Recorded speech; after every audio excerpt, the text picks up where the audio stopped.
So this is me, Dr. Ahmed Umar Sohaib.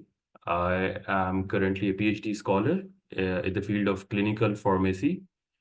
My MPhil is in pharmacology, and currently I'm teaching at Superior University, Lahore.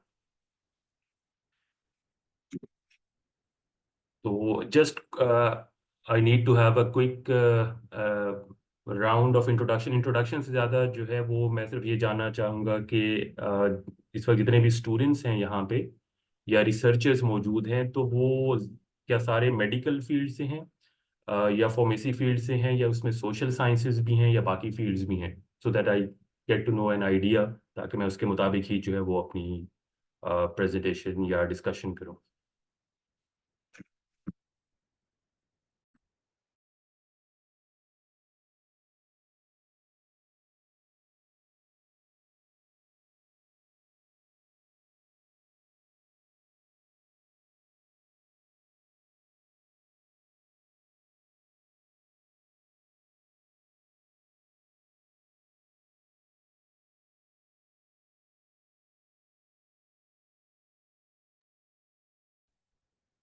Alright, mixed हैं students, medical के हैं, cardiac perfusion है, business administration से भी हैं. Alright,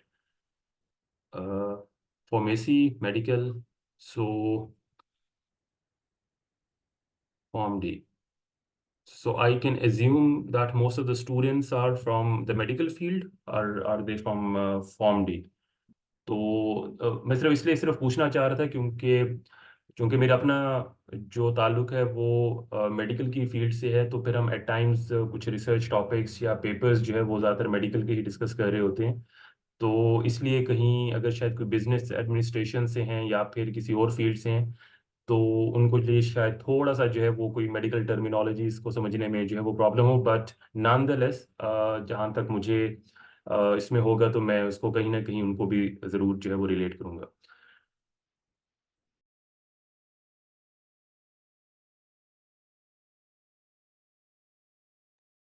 all right, let's start the presentation. मैं इसका कुछ फॉर्मेट इस तरह से रखना चाहूँगा कि in the beginning of the first 30 to 40 minutes, I will give you a quick presentation of systematic reviews और उसमें जो बड़े कोई फंडामेंटल पॉइंट्स होते हैं वो मैं आपके साथ शेयर कर दूंगा.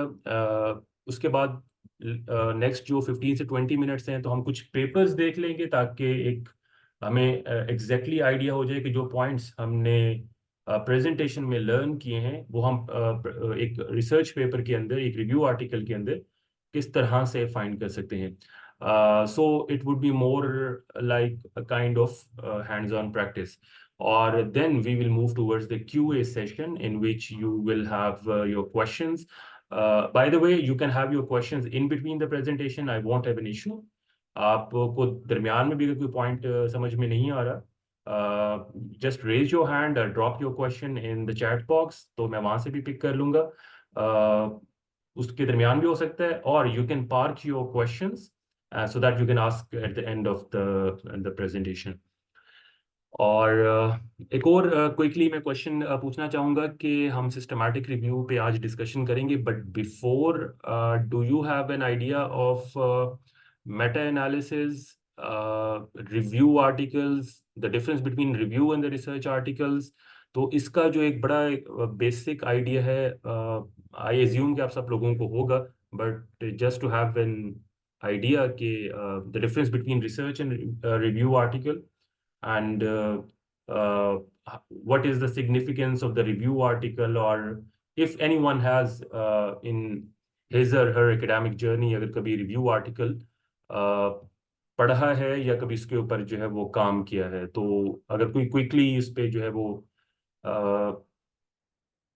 All right. Humera says कि research article is actually experimental, right?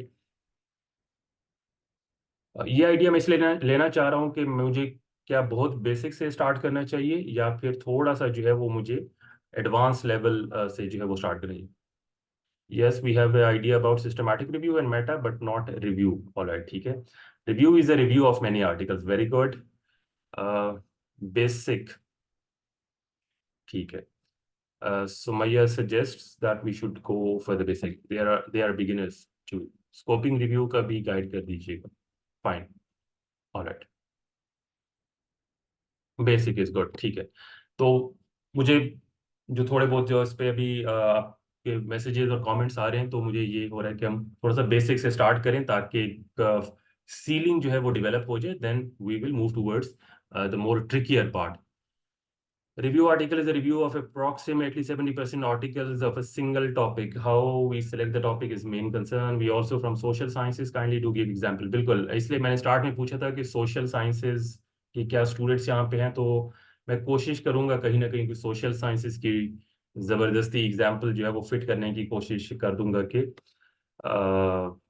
Social sciences में अगर कोई पॉलिटिकल साइंस के स्टूडेंट है तो हम किसी पॉलिटिशियन की मेडिकल हेल्थ भी जो है वो डिस्कस कर सकते हैं. तो it will cover the both aspects like the social sciences and the medical sciences. All right, so let's start with the introduction to systematic review. Let me share my screen. ये रहा option.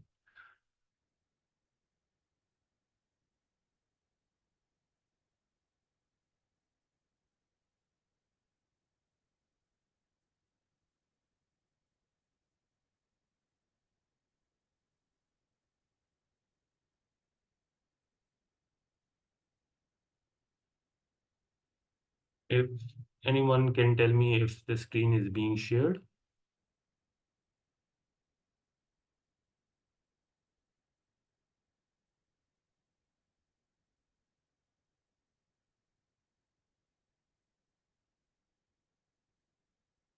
Yes, shared. All right. So let's start with an introduction of the systematic review. और systematic review से पहले हम review word को जो है वो थोड़ा सा डिस्कस कर लेते हैं.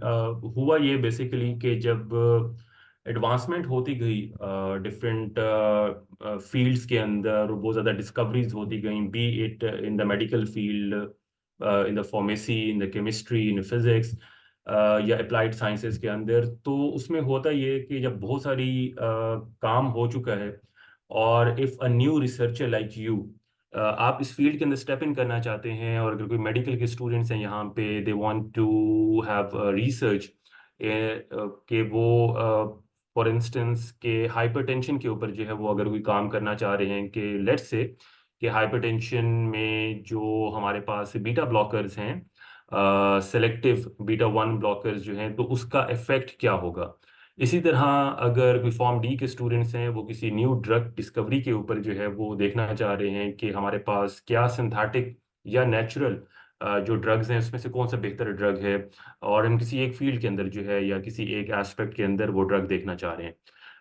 इसके अलावा केमिस्ट्री के अगर कोई रिसर्च करना चाह रहा है, तो वो सबसे पहले ये देखेगा कि कौन से ऐसे मॉलिक्यूल्स हैं जो कि डिस्कवर हो चुके हैं, और अगर हम कोई उस मॉलिक्यूल के अंदर कोई फंक्शनल ग्रुप अगर हम चेंज करना चाहते हैं, तो क्या इससे ओवरऑल स्टीरियो केमिस्ट्री जो है वो इस मॉलिक्यूल की चेंज हो जाएगी या नहीं.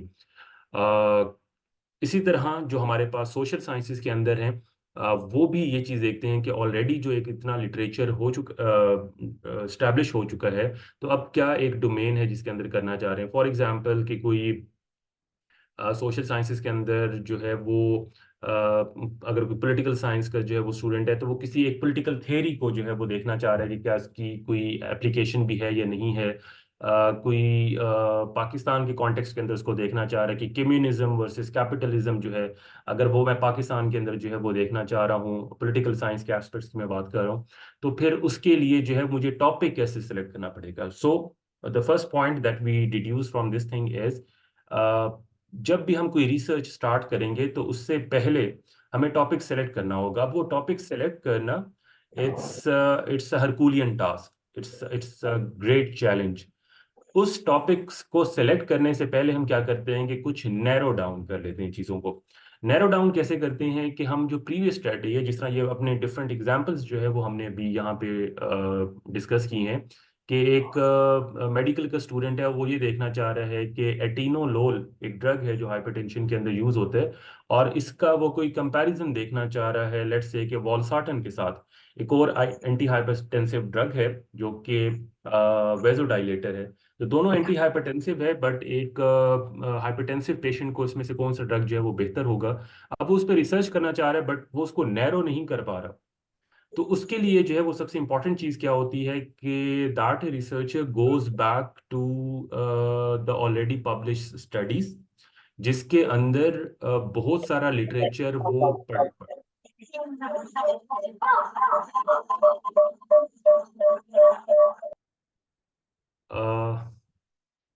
If you kindly mute your mic, वो इसका ये होगा कि मुझे अपनी आवाज़ वापस जो है वो सुनाई देगी, एको उसमें जो है वो हो रहा है। Thank you. तो उसमें ये है कि जब हम कोई भी टॉपिक हम सेलेक्ट करना चाह रहे हैं किसी भी फील्ड के अंदर, B it social sciences, political sciences के अंदर है, वो मेडिकल में है, वो फार्मेसी केमिस्ट्री के अंदर है, तो उसके लिए फिर हमें क्या होता है कि वो टॉपिक कितना एप्लीकेबल है, और क्या इस पे ऑलरेडी स्टडीज तो हो चुकी हैं या नहीं हो चुकी हैं। What we do is we go back to the already publish studies, और वो जो पब्लिश स्टडीज होती हैं वो हम एक दफा पढ़ते हैं कि इससे हमें पता चल जाए कि कौन कौन सी स्टडीज हैं। उसके लिए हमारे पास जो एक सबसे इंपॉर्टेंट चीज होती है that is the review article. हम already publish studies, let's take the example of atenolol versus valsartan, दो ड्रग्स हैं एंटी हाइपरटेंसिव हैं, इन पे क्या ऑलरेडी कोई प्रीवियसली कोई वर्क हुआ है या नहीं हुआ, ये हमें कौन बताएगा, ये ऑलरेडी पब्लिश स्टडीज बताएंगी। तो हम जब गूगल स्कॉलर पर जाते हैं और इनको सर्च करते हैं तो हमारे सामने कोई थाउजेंड्स ऑफ रिसर्च आ जाती हैं। आपने ये प्रैक्टिस कर चुके होंगे इसमें कि लेट्स से कि आप कोई रिसर्च करना चाह रहे हैं, तो जब आप गूगल स्कॉलर पर जाके ये लिखते हैं कि comparative analysis of valsartan versus atenolol, तो आपके पास जो सर्च इंजन आपको सर्च प्रोवाइड करता है वो कोई थाउजेंड्स ऑफ रिसर्च आर्टिकल्स होते हैं। Now the problem is who will read those thousands of research articles and who will narrow down, उनको कौन फिल्टर लगा के जो है वो देखेगा कि ये हमारे काम के भी हैं या नहीं है, और ये थाउजेंड ऑफ रिसर्च आर्टिकल्स कौन पढ़ेगा। So what we do is we first go to the review articles. हम ये देखते हैं कि valsartan in comparison with atenolol, क्या इसके ऊपर कोई रिव्यू आर्टिकल्स भी पब्लिश हैं या नहीं है। तो वो जो रिव्यू आर्टिकल है वो हमें बेसिकली क्या बता रहा होता है कि पिछले 5 साल, 10 साल, 20 साल, 30 ईयर्स, डिपेंड्स कि इन दोनों के ऊपर अगर काम हुआ है ड्रग के ऊपर या नहीं। अगर तो हमें कोई सिस्टमैटिक रिव्यूज के ऊपर नहीं मिलता है, हमें कोई रिव्यू की कोई और फॉर्म नहीं मिलती, लाइक नैरेटिव रिव्यू है, स्कोपिंग रिव्यू है, मेटा एनालिसिस है, तो फिर जो है वो हमें ये पता चलता है कि इसके ऊपर काम नहीं हुआ। तो हमने बहुत सारा टाइम सेव कर लिया, एक एक आर्टिकल को पढ़ने की बजाय हमने इसके रिव्यू आर्टिकल में चले गए, तो इससे रिव्यू आर्टिकल की सिग्निफिकेंस भी हमारे सामने आ गई, और नीड भी सामने आ गई। नीड क्या सामने आ गई कि हमने बहुत सारी स्टडीज जो पब्लिश स्टडीज थी, रिसर्च स्टडीज थी, वो स्टडीज को हमने एक ही जगह के ऊपर जो है वो देख लिया in the form of a review article. So this was the basic introduction.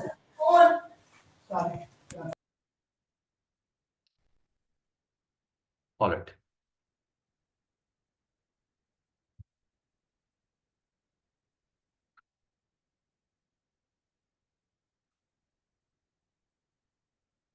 अच्छा, ठीक है, इसमें हम क्विकली देख लेते हैं क्या क्या कंटेंट्स हम आज डिस्कस कर सकते हैं, कोशिश करते हैं सारे कवर कर लेते हैं। डेफिनेशन ऑफ सिस्टमैटिक रिव्यू हम देख लेते हैं कि आपको आइडिया हो जाए कि सिस्टमैटिक रिव्यू है क्या। दो वर्ड्स हैं, सिस्टमैटिक एंड रिव्यू, तो ये what does it stand for, difference क्या है दूसरे रिव्यू आर्टिकल्स के साथ इनका, देन कम्स द इम्पोर्टेंस जिसका हमने थोड़ा सा जो है वो जिक्र कर लिया अपने ओपनिंग नोट के अंदर, स्टेप्स, उसके बाद में I will share with you the step by step guide to how to write a systematic review, और फिर उसके बाद हम कुछ एग्जांपल्स देख लेंगे ऑलरेडी जो पब्लिश स्टडीज हैं। अगर आप चाहेंगे तो मैं अपने जो मेरे पब्लिश्ड सिस्टमैटिक रिव्यूज हैं मैं वो शेयर कर दूंगा, अगर आप नहीं चाहेंगे तो मैं किसी अच्छे रिसर्चर के आपके साथ शेयर कर दूंगा। So both the options are available, and then we will have a QA session. All right, so let's start with the definition of the systematic review. A systematic review is a review of a clearly formulated question. Clearly formulated question क्या था? वो ये था कि आपका interest है कि आपने वॉलसार्टन वर्सेस एटिनोलोल पे रिसर्च करनी है। आपका क्वेश्चन ये था कि आपने एक न्यूली डिस्कवर्ड मॉलिक्यूल का कोई फंक्शनल ग्रुप जो है वो चेंज करके देखना है कि उससे क्या जो है वो फर्क पड़ रहा है। या आपका एक क्लियरली फॉर्मुलेटेड क्वेश्चन था कि डायबिटीज के लिए एक नेचुरल मेडिसिन जो है, ये प्लांट बेस्ड ड्रग है, is more effective than metformin और इंसुलिन और sitagliptin, whatever the drug that are being used. या फिर आपका अगर सोशल साइंसेस के अंदर हम देखते हैं तो हम उसी एग्जाम्पल के साथ लेकर चलते हैं कि पाकिस्तान के अंदर जो है वो एक आइडियोलॉजिकल जो डिबेट है वो क्यों कम होती जा रही है, आइडियोलॉजिकल पॉलिटिक्स क्यों कम होती जा रही है, और ये क्यों ये नैरेटिव बेस्ड और एक पॉपुलिस्ट होती जा रही है। तो अब आपके सामने ये कुछ रिसर्च क्वेश्चंस आ गए हैं जिनके ऊपर आप काम करना चाह रहे हैं। तो सिस्टमैटिक रिव्यू बेसिकली क्या कहता है कि आप उस क्लियरली फॉर्मुलेटेड क्वेश्चन के साथ क्या करते हैं कि आप उसके सिस्टमैटिकली एंड एक्सप्लिसिटली मेथड जो है इसके ऊपर अप्लाई करेंगे। क्या चीज फाइंड करने के लिए? To identify what, to identify the research gap के, और कौन सा काम नहीं हुआ है। तो सिस्टमैटिक रिव्यू हमें ये बताता है, अगर आप पिछले 5, 10, 15, 20 सालों के सिस्टमैटिक रिव्यूज जो है वो अगर देखते हैं तो आपको के सामने 15, 20 साल की रिसर्च इकट्ठी कंसोलिडेटेड एक सिस्टमैटिक रिव्यू के अंदर आ जाती है। तो इससे क्या आपको एडवांटेज होता है? इससे एडवांटेज ये होता है कि आपने तो 1000 आर्टिकल्स नहीं पढ़े। दूसरा एडवांटेज ये हुआ कि आपके सामने एक सिस्टमैटिक तरीके से वो जो कंपाइल किया गया था रिव्यू, उसने आपको बता दिया कि ये इतने सालों की स्टडी है पिछले। नंबर 3, इसने ये बता दिया कि ये स्टडीज हो चुकी हैं, तो इसका मतलब है कि जो रह गई हैं वो उसके अंदर नहीं कवर हुई हैं। तो वो या तो स्टडीज नहीं हुई हैं, वो एक रिसर्च गैप हमारे पास आ गया कि अगर आपने ये सारी चीजों में देख लिया कि अगर आपके पास कोई इस तरह का रिव्यू आर्टिकल नहीं है कि एटोरवस सॉरी एटिनोलोल वर्सेस वॉलसार्टन। मैं इसलिए बार बार एग्जांपल्स एक ही रख के जो है वो डिस्कस कर रहा हूँ ताकि हर फील्ड के जो यहाँ पे रिसर्चर्स हैं उनको आइडिया हो जाए, हम न्यू न्यू एग्जांपल्स डिस्कस करने की बजाय एक ही एग्जांपल को जो है वो बार बार डिस्कस करें।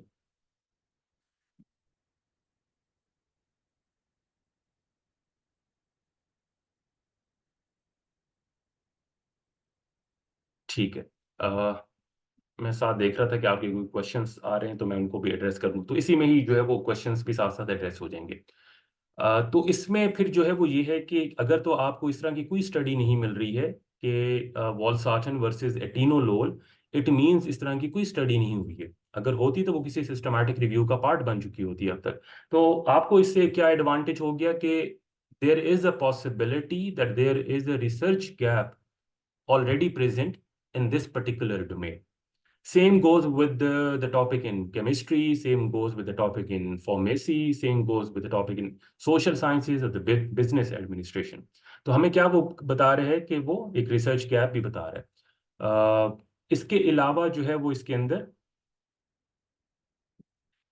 and critically appraise relevant research and to collect and analyze data from the studies that are included in the review. और उसके बाद हम क्या करते हैं कि वो डेटा कलेक्ट करते हैं और उसको एनालाइज करते हैं। Analyse means it's in the form in the scientific realms, it means कि हम डेटा को सिर्फ जमा नहीं करेंगे, उसके ऊपर कुछ ऐसा टूल अप्लाई करेंगे जिसको हम स्टेटिस्टिकल टूल कहते हैं, ताकि उस डेटा की कोई कोहेरेंस हो जाए। उस डेटा से हमें पता चले कि ये डेटा जो है ये नॉमिनल है या नॉमिनल डेटा नहीं है, ये किस फॉर्म में है, ये बेल शेप्ड फॉर्म के अंदर है, ये बेल शेप्ड फॉर्म के अंदर नहीं है।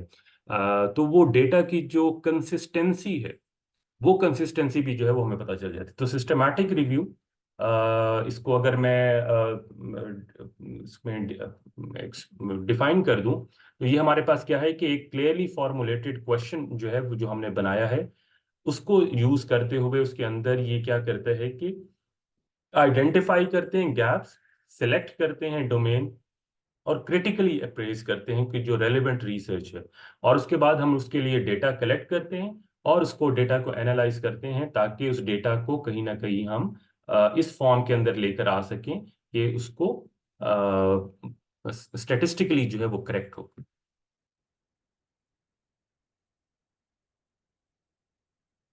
ऑलराइट, चलिए ये उसके जो है वो रेफरेंसेस हैं जहाँ से ये डेफिनेशन जो है वो ली गई है। ये मैं आपके साथ शेयर भी कर दूंगा। ऑलराइट, इम्पोर्टेंस सिस्टमैटिक रिव्यू की जो इम्पोर्टेंस है वो हम अभी तक जितनी डिस्कशन हुई है तो इसमें भी आपको आइडिया हो गया होगा कि एक हमें क्लियरली डिफाइंड रिसर्च क्वेश्चन की तरफ जो है वो लेकर जाता है। और वो कैसे लेकर जाता है कि हमें सिस्टमैटिक रिव्यू ये बताता है कि इस डोमेन के अंदर रिसर्च नहीं हुई हुई है, तो हमारे पास एक चांस है, एक अपॉर्चुनिटी है कि हम उस डोमेन के अंदर कर सकते हैं। अगर फॉर एग्जांपल आप सर्च करते हैं एटोलवस्ट सॉरी एटिनोलोल वर्सेस वॉलसार्टन के अंदर और आपको तकरीबन 10 15 20 सिस्टमैटिक रिव्यूज मिल जाते हैं या मेटा एनालिसिस मिल जाते हैं इस फील्ड के अंदर कि इन दोनों का कंपैरेटिव एनालिसिस ऑलरेडी हो चुका है और किस तरह से हो चुका है और कितने साल पहले हो चुका है और किस मेथड से हो चुका है। तो इसका मतलब ये है कि आपके पास फर्दर रिसर्च गैप कम हो गया है क्योंकि इस पे तो ऑलरेडी इतना सारा काम हो चुका है कि आप वो रिव्यू आर्टिकल का भी पार्ट बन गए। तो रिव्यू आर्टिकल हमें कहाँ पे हेल्प कर रहा है या सिस्टमैटिक रिव्यू हेल्प कर रहा है जब हम न्यू रिसर्च करने जा रहे हैं। तो उससे पहले हम क्या करते हैं कि बजाय इसके कि वो थाउजेंड्स ऑफ आर्टिकल्स पढ़ें, हम उसके सिस्टमैटिक रिव्यूज पढ़ लेते हैं, हम उसके मेटा एनालिसिस पढ़ लेते हैं ताकि हमें आइडिया हो सके कि जिस डोमेन में हम काम करने जा रहे हैं वहां पे हमारे लिए कोई रिसर्च गैप भी है या नहीं है। Right. Extensively scan all reports published on the subject, again ये लिटरेचर रिव्यू है जिससे आप ऑलरेडी जो है वो फेमिलियर हैं। To find the answers to the clearly defined research question, use various inclusion and exclusion criteria इसके अंदर यूज होते हैं। To identify and report and included in the review and then synthesize in the finding. तो हमारे पास जो इसकी importance आ गई कि जब भी हमने न्यू रिसर्च करनी है, आप लोगों ने if you are doing your MS, अगर आप अंडर ग्रेड के अंदर हैं या पीएचडी के अंदर हैं और एक आप नई रिसर्च स्टार्ट करने जा रहे हैं, तो उसके लिए बड़ा इंपॉर्टेंट है कि आप पहले उसी इंटरेस्ट का जो टॉपिक है आप उसके सिस्टमैटिक रिव्यूज जाके जो है वो पढ़ेंगे। राइट। तो ये तो हो गया वो सिस्टमैटिक रिव्यूज जो कि ऑलरेडी पब्लिश्ड हैं। सो हम कैसे लिख सकते हैं systematic review? So this is a million dollar question. So there are well established steps to write a systematic review. मैं उसके बारे में जो है वो आपको बता देता हूँ। ऑलराइट, अच्छा, इस पे जाने से पहले जो है अगर किसी को कोई पॉइंट नहीं समझ आया या अगर कोई क्वेश्चंस मैं साथ साथ ले लूँ ताकि अगर किसी की कंफ्यूजन है तो वो साथ में क्लियर हो जाए, या if someone wants to ask question right now, you can just unmute your mic and ask your question or you can drop your question here.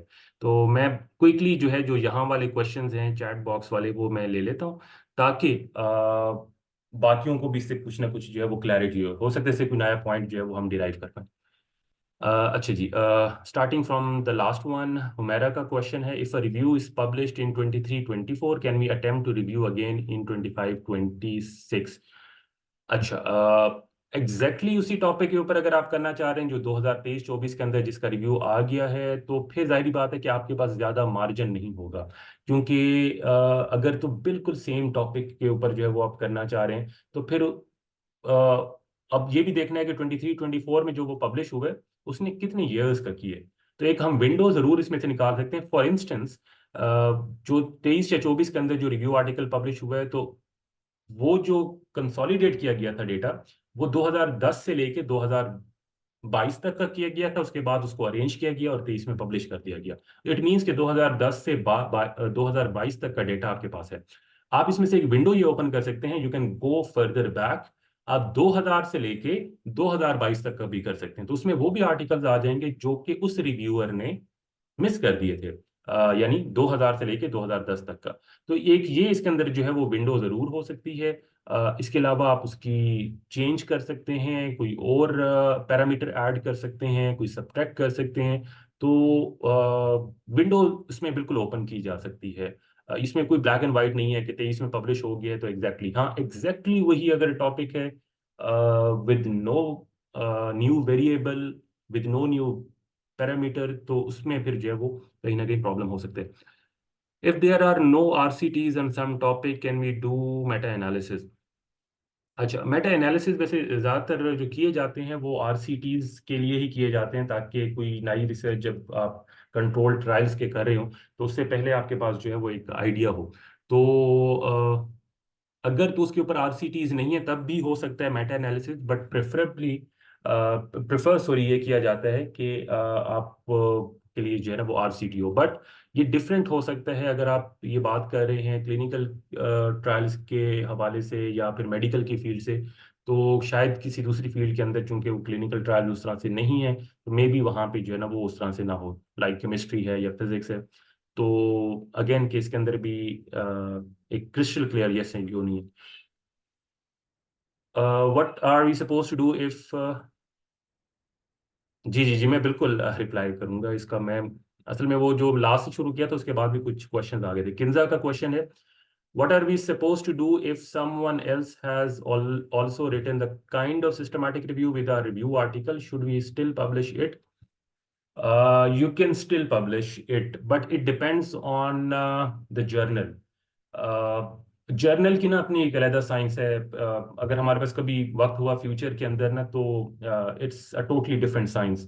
कि जो काम हम कर रहे हैं ये वन वे कर रहे होते हैं हम, it's a one sided romance from the researcher side.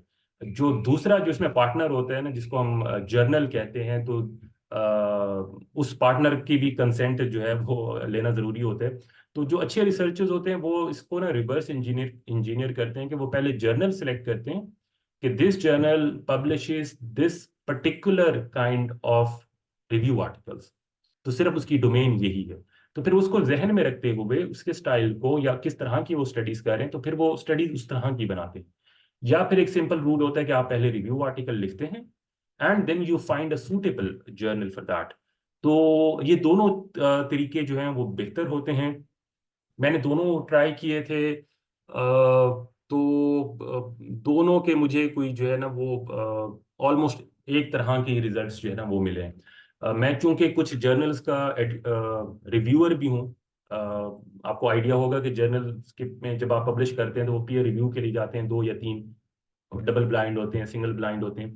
तो मैं तकरीबन 5 से 6 जर्नल्स का रिव्यूअर हूँ। तो मेरे पास जो आर्टिकल मैन्यूस्क्रिप्ट्स आते हैं, तो फिर उसके अंदर हम सबसे पहले यही चीज देखते थे जो किंजा आपका क्वेश्चन है, कि अगर तो जो आपने मुझे मैन्यूस्क्रिप्ट सबमिट किया है जर्नल में और मेरे पास आया है, तो मैं सबसे पहले क्या करूंगा एज ए रिव्यूअर?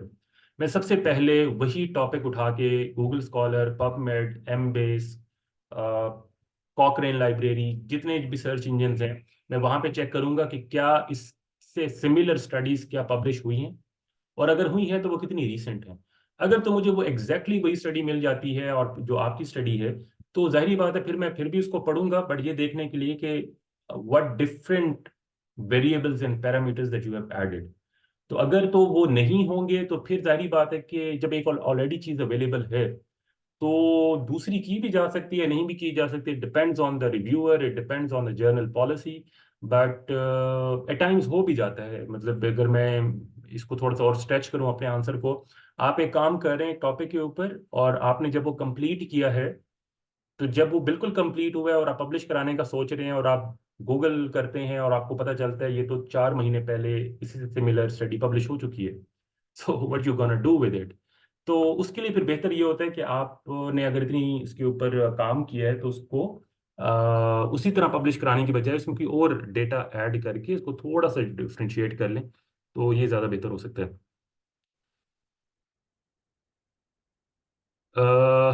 ईशा का क्वेश्चन है, can we find topic for meta with AI? कर सकते हैं, बिल्कुल कर सकते हैं। और अच्छी बात है कि एआई को हम किसी यूजफुल पर्पस के लिए यूज़ कर रहे हैं।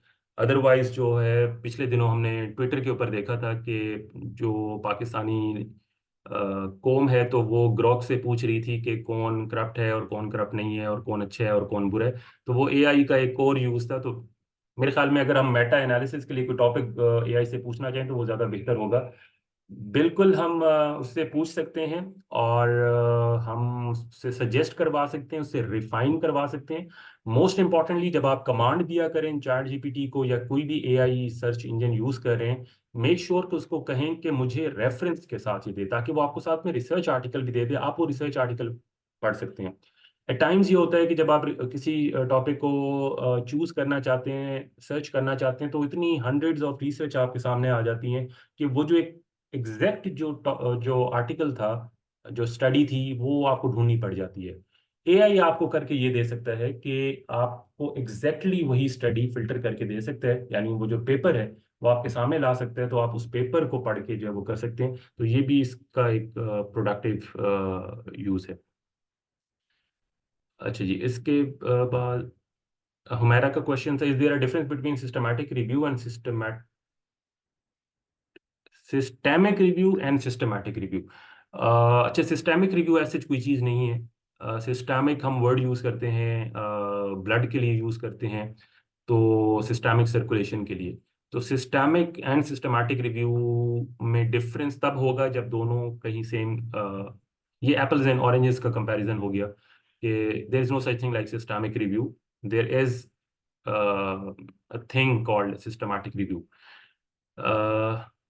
अच्छा जी, इसके ऊपर मेरे ख्याल में आंसर्स थे, राइट। समिया का क्वेश्चन है, there are a whole lot of rules regarding plagiarism free writing, however a review article has no new information, right? So what makes it stand out and what are the specific rulings in terms of plagiarism?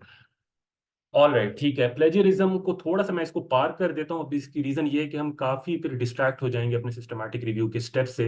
मैं आपका question अपने पास जरूर note कर लेता हूँ, और मुझे दोबारा रिमाइंड भी करा दीजिएगा। हम जब क्यूए सेशन होगा, मैं इसके ऊपर भी बात जरूर करूंगा। अरीबा तारे का क्वेश्चन, एज ए बिगिनर हमें आर्टिकल राइटिंग करनी है तो हमें कहाँ से स्टार्ट करना चाहिए? From research article, review article means के हमारे लिए क्या समझना और लिखना इजी होगा? मैं अरीबा इसका भी बिल्कुल क्वेश्चन आंसर आपको जो है वो कर दूंगा। ये दोनों क्वेश्चन जो है वो मैं अपने पास यहाँ पे भी नोट कर लेता हूँ। If I skip them, you are more than welcome to remind me. Review, research, और दूसरा था इसमें प्लेजरिज्म से related. I would like to answer them in detail but in a QA session, ठीक है? ठीक है, अभी हम ये कर लेते हैं कि जो स्टेप्स हैं सिस्टमैटिक रिव्यू के, वो देख लेते हैं, और फिर इसी से फिर हम आगे कनेक्ट कर देंगे अरीबा के क्वेश्चन को भी, कि हमें क्या स्टार्ट करना चाहिए, राइट? अच्छा जी।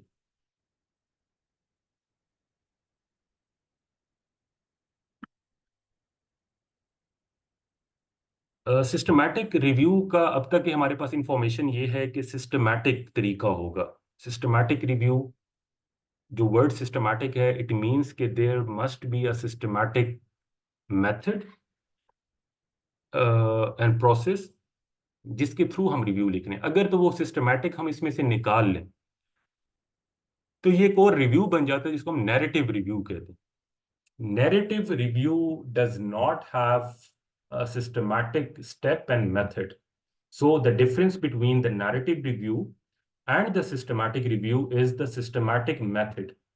वो सिस्टमैटिक मेथड है क्या, इसी के लिए फिर हम अभी जो इसको डिस्कस करेंगे, आपको ये आइडिया हो जाएगा। बट यहाँ से एक और पॉइंट हमने डिराइव कर लिया कि there are different kinds of reviews, like the narrative review, scoping review, then comes umbrella review, then meta analysis and this systematic review. तो हम कोशिश करेंगे कि जहां जहां पे जो ज्यादा कनेक्ट कर रहा होगा, हम उसको वहीं पे डिफाइन करके एक लाइन ड्रॉ करके डिफरेंशिएट करते जाएंगे। तो इस पॉइंट के ऊपर, if you want to, if you need to have a difference between narrative review and the systematic review, narrative review के अंदर कोई systematic method नहीं होता है। You just collect all the data, आप उसको जमा करते हैं और उसको एक जगह के ऊपर लिख देते हैं, but it is not synchronized, it does not have a coherence, right? लेकिन अगर हम डेटा की कलेक्शन और उसको जो हम एक सिस्टमैटिक तरीके से सर्च करेंगे, सिस्टमैटिक तरीके से हम कोई क्राइटेरिया डिफाइन करेंगे, और सिस्टमैटिक तरीके से हम उसको एक्सट्रैक्ट करेंगे, डेटा को लिखेंगे, और उसके ऊपर अगर कोई स्टैटिस्टिक्स अप्लाई करेंगे, तो now it has become a systematic review. Clear? अच्छा जी।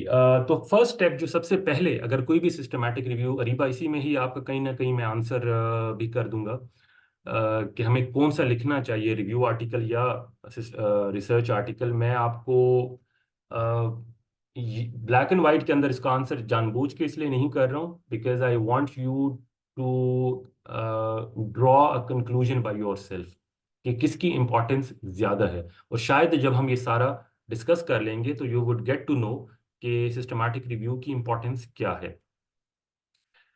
ऑलराइट, सबसे पहले सिस्टमैटिक रिव्यू आप लिखने बैठ रहे हैं, तो what you need to have is to select a clearly defined question. Clearly defined question का मतलब क्या है कि again coming with the same example जो सोशल साइंसेस के लिए थी, कि पॉलिटिकल आइडियोलॉजी जो है it is dying in Pakistan, so what kind of the new political narrative is being build in Pakistan. वो पॉपुलिज्म पे बेस करता है, वो करता है हेजेमोनिक मॉडल्स के ऊपर करता है, वो टोटलिटेरियन के ऊपर करता है। तो अगर आपका क्वेश्चन ये है कि मैंने इसी के ऊपर रिसर्च करनी है, तो you need to make it more clear. तो आप उसकी जो है वो आहिस्ता आहिस्ता क्या करते हैं, इस तरह अनियन को हम पील ऑफ करते हैं और उसकी जो है वो छिलके जो है उतारते हैं।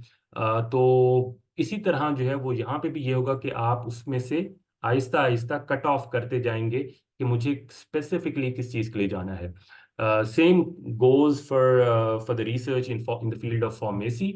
और फार्मेसी के अंदर अगर आप करना, क्योंकि फार्मेसी में भी खैर बहुत ज़्यादा जो है वो फिर डिस्टिंग्विश है, और उसमें भी जो है वो ये है कि फार्माकोलॉजी भी है, और उसमें फार्मास्यूटिक्स भी है, केमिस्ट्री भी है, क्लिनिकल भी है। तो उसके अंदर जो है वो ये करना चाह रहे हैं, लेट्स से हम क्लिनिकल की अगर जो है वो बात करें, तो हम ये बात करना चाहते हैं कि जो स्टूडेंट्स हैं, फार्मेसी के स्टूडेंट्स हैं, उनको फार्माकोविजिलेंस का कितना idea. Pharmacovigilance is the study of the adverse drug reactions. तो जो फार्मेसी के स्टूडेंट्स हैं जो ऑलरेडी पढ़ रहे हैं, या चलें फार्मासिस्ट हैं जो ग्रेजुएट हैं, हॉस्पिटल में काम कर रहे हैं, उनका knowledge, attitude and practice towards reporting an adverse reaction, a side effect of a drug, वो कितना ज्यादा है। तो अब ये एक डोमेन हो सकती है, इसमें मैं फर्दर जो है वो उसको क्लियर बनाने की कोशिश करता हूँ कि अब इसमें मैं सिर्फ फार्मासिस्ट इंक्लूड करूँ या इसमें फिजिशियंस भी इंक्लूड करूँ, मैं पब्लिक सेक्टर के हॉस्पिटल्स इंक्लूड करूं या प्राइवेट के भी साथ इसमें इंक्लूड करूं, मैं कितने हॉस्पिटल्स का डेटा इकट्ठा करूं, मैं अर्बन एरियाज में देखूं या फिर मैं जो है वो मेट्रोपॉलिटन सिटीज में देखूं। तो अब मैं जितना ज्यादा इसको फिल्टर करता जा रहा हूं, इतना ज्यादा मेरा रिसर्च क्वेश्चन क्लियर होता जा रहा है। और इसकी इंपॉर्टेंस इसलिए इतनी ज्यादा होती है, तो अगर जिस तरह से हम रिसर्च के अंदर देखते हैं कि हमारे पास जो हाइपोथेसिस है, hypothesis is very important in research. आपको अगर आइडिया होगा इसमें कि एक नल हाइपोथेसिस है, एक अल्टरनेट हाइपोथेसिस है। नल हाइपोथेसिस आप दे रहे हैं, उसके मुतबादल में एक और जो आपकी हाइपोथेसिस थी जो उसमें है, तो वो नल हाइपोथेसिस है। अगर रिजल्ट्स उस तरह से नहीं आते हैं तो वो एक अल्टरनेट हाइपोथेसिस से ही प्रूव हो जाती है। तो जितनी इंपॉर्टेंस एक प्राइमरी रिसर्च के अंदर है, उतनी ज़्यादा इंपॉर्टेंस जो है वो एक सिस्टमैटिक रिव्यू के अंदर एक क्लियरली डिफाइंड क्वेश्चन की है। So number one step is to select a clearly defined question. वो आपका इंटरेस्ट हो सकता है, वो आप नॉलेज की बेस के ऊपर कर रहे हैं, वो आप कन्वीनियंस की बेस के ऊपर कर रहे हैं। फॉर एग्जांपल एक एक रिसर्चर ये कहते हैं कि मैं यूनिवर्सिटी के अंदर स्टूडेंट्स में स्मोकिंग के ट्रेंड्स देखना चाह रहा हूँ।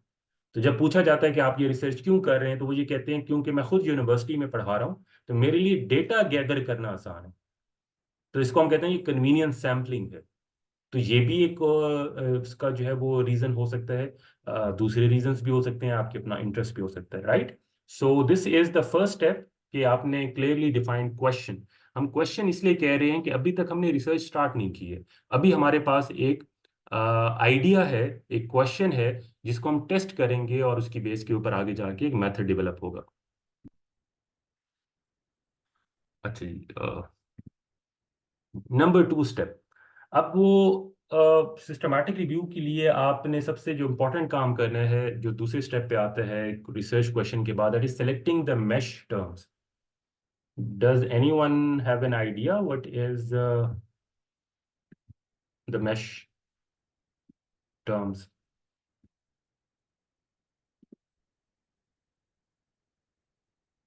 चलिए.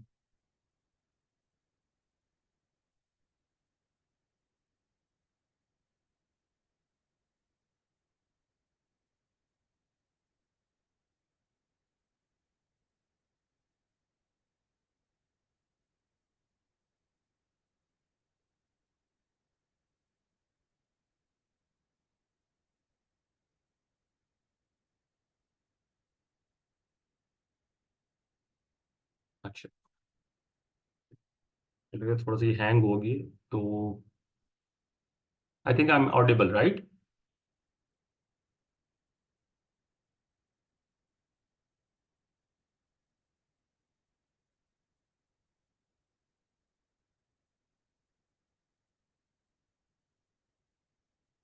Someone needs to unmute his or her mic and tell me because मैं यहाँ से ना चैट बॉक्स नहीं एक्सेस कर रहा हूँ. तो am I audible? Yes. Alright.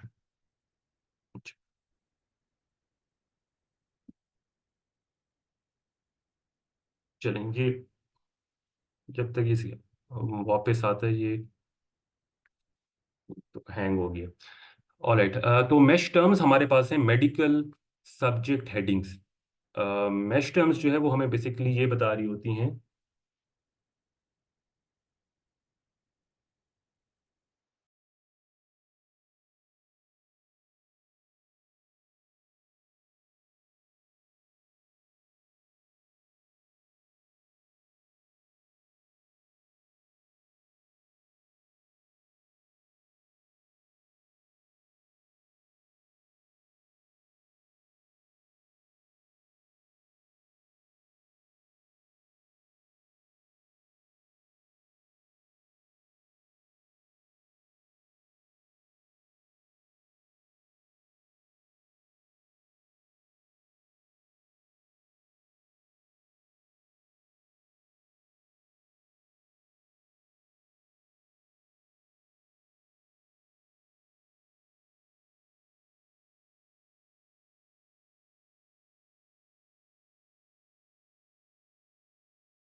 Extremely sorry, hang हो गया था कहीं पे प्रेजेंटेशन, तो जिसकी वजह से जो है वो फिर डिस्कनेक्ट हो गया.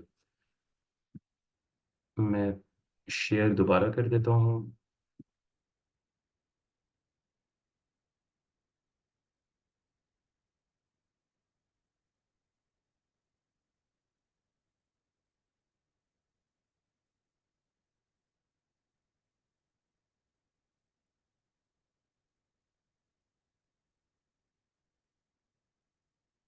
जी, शेयर हो रही है स्क्रीन आपके साथ?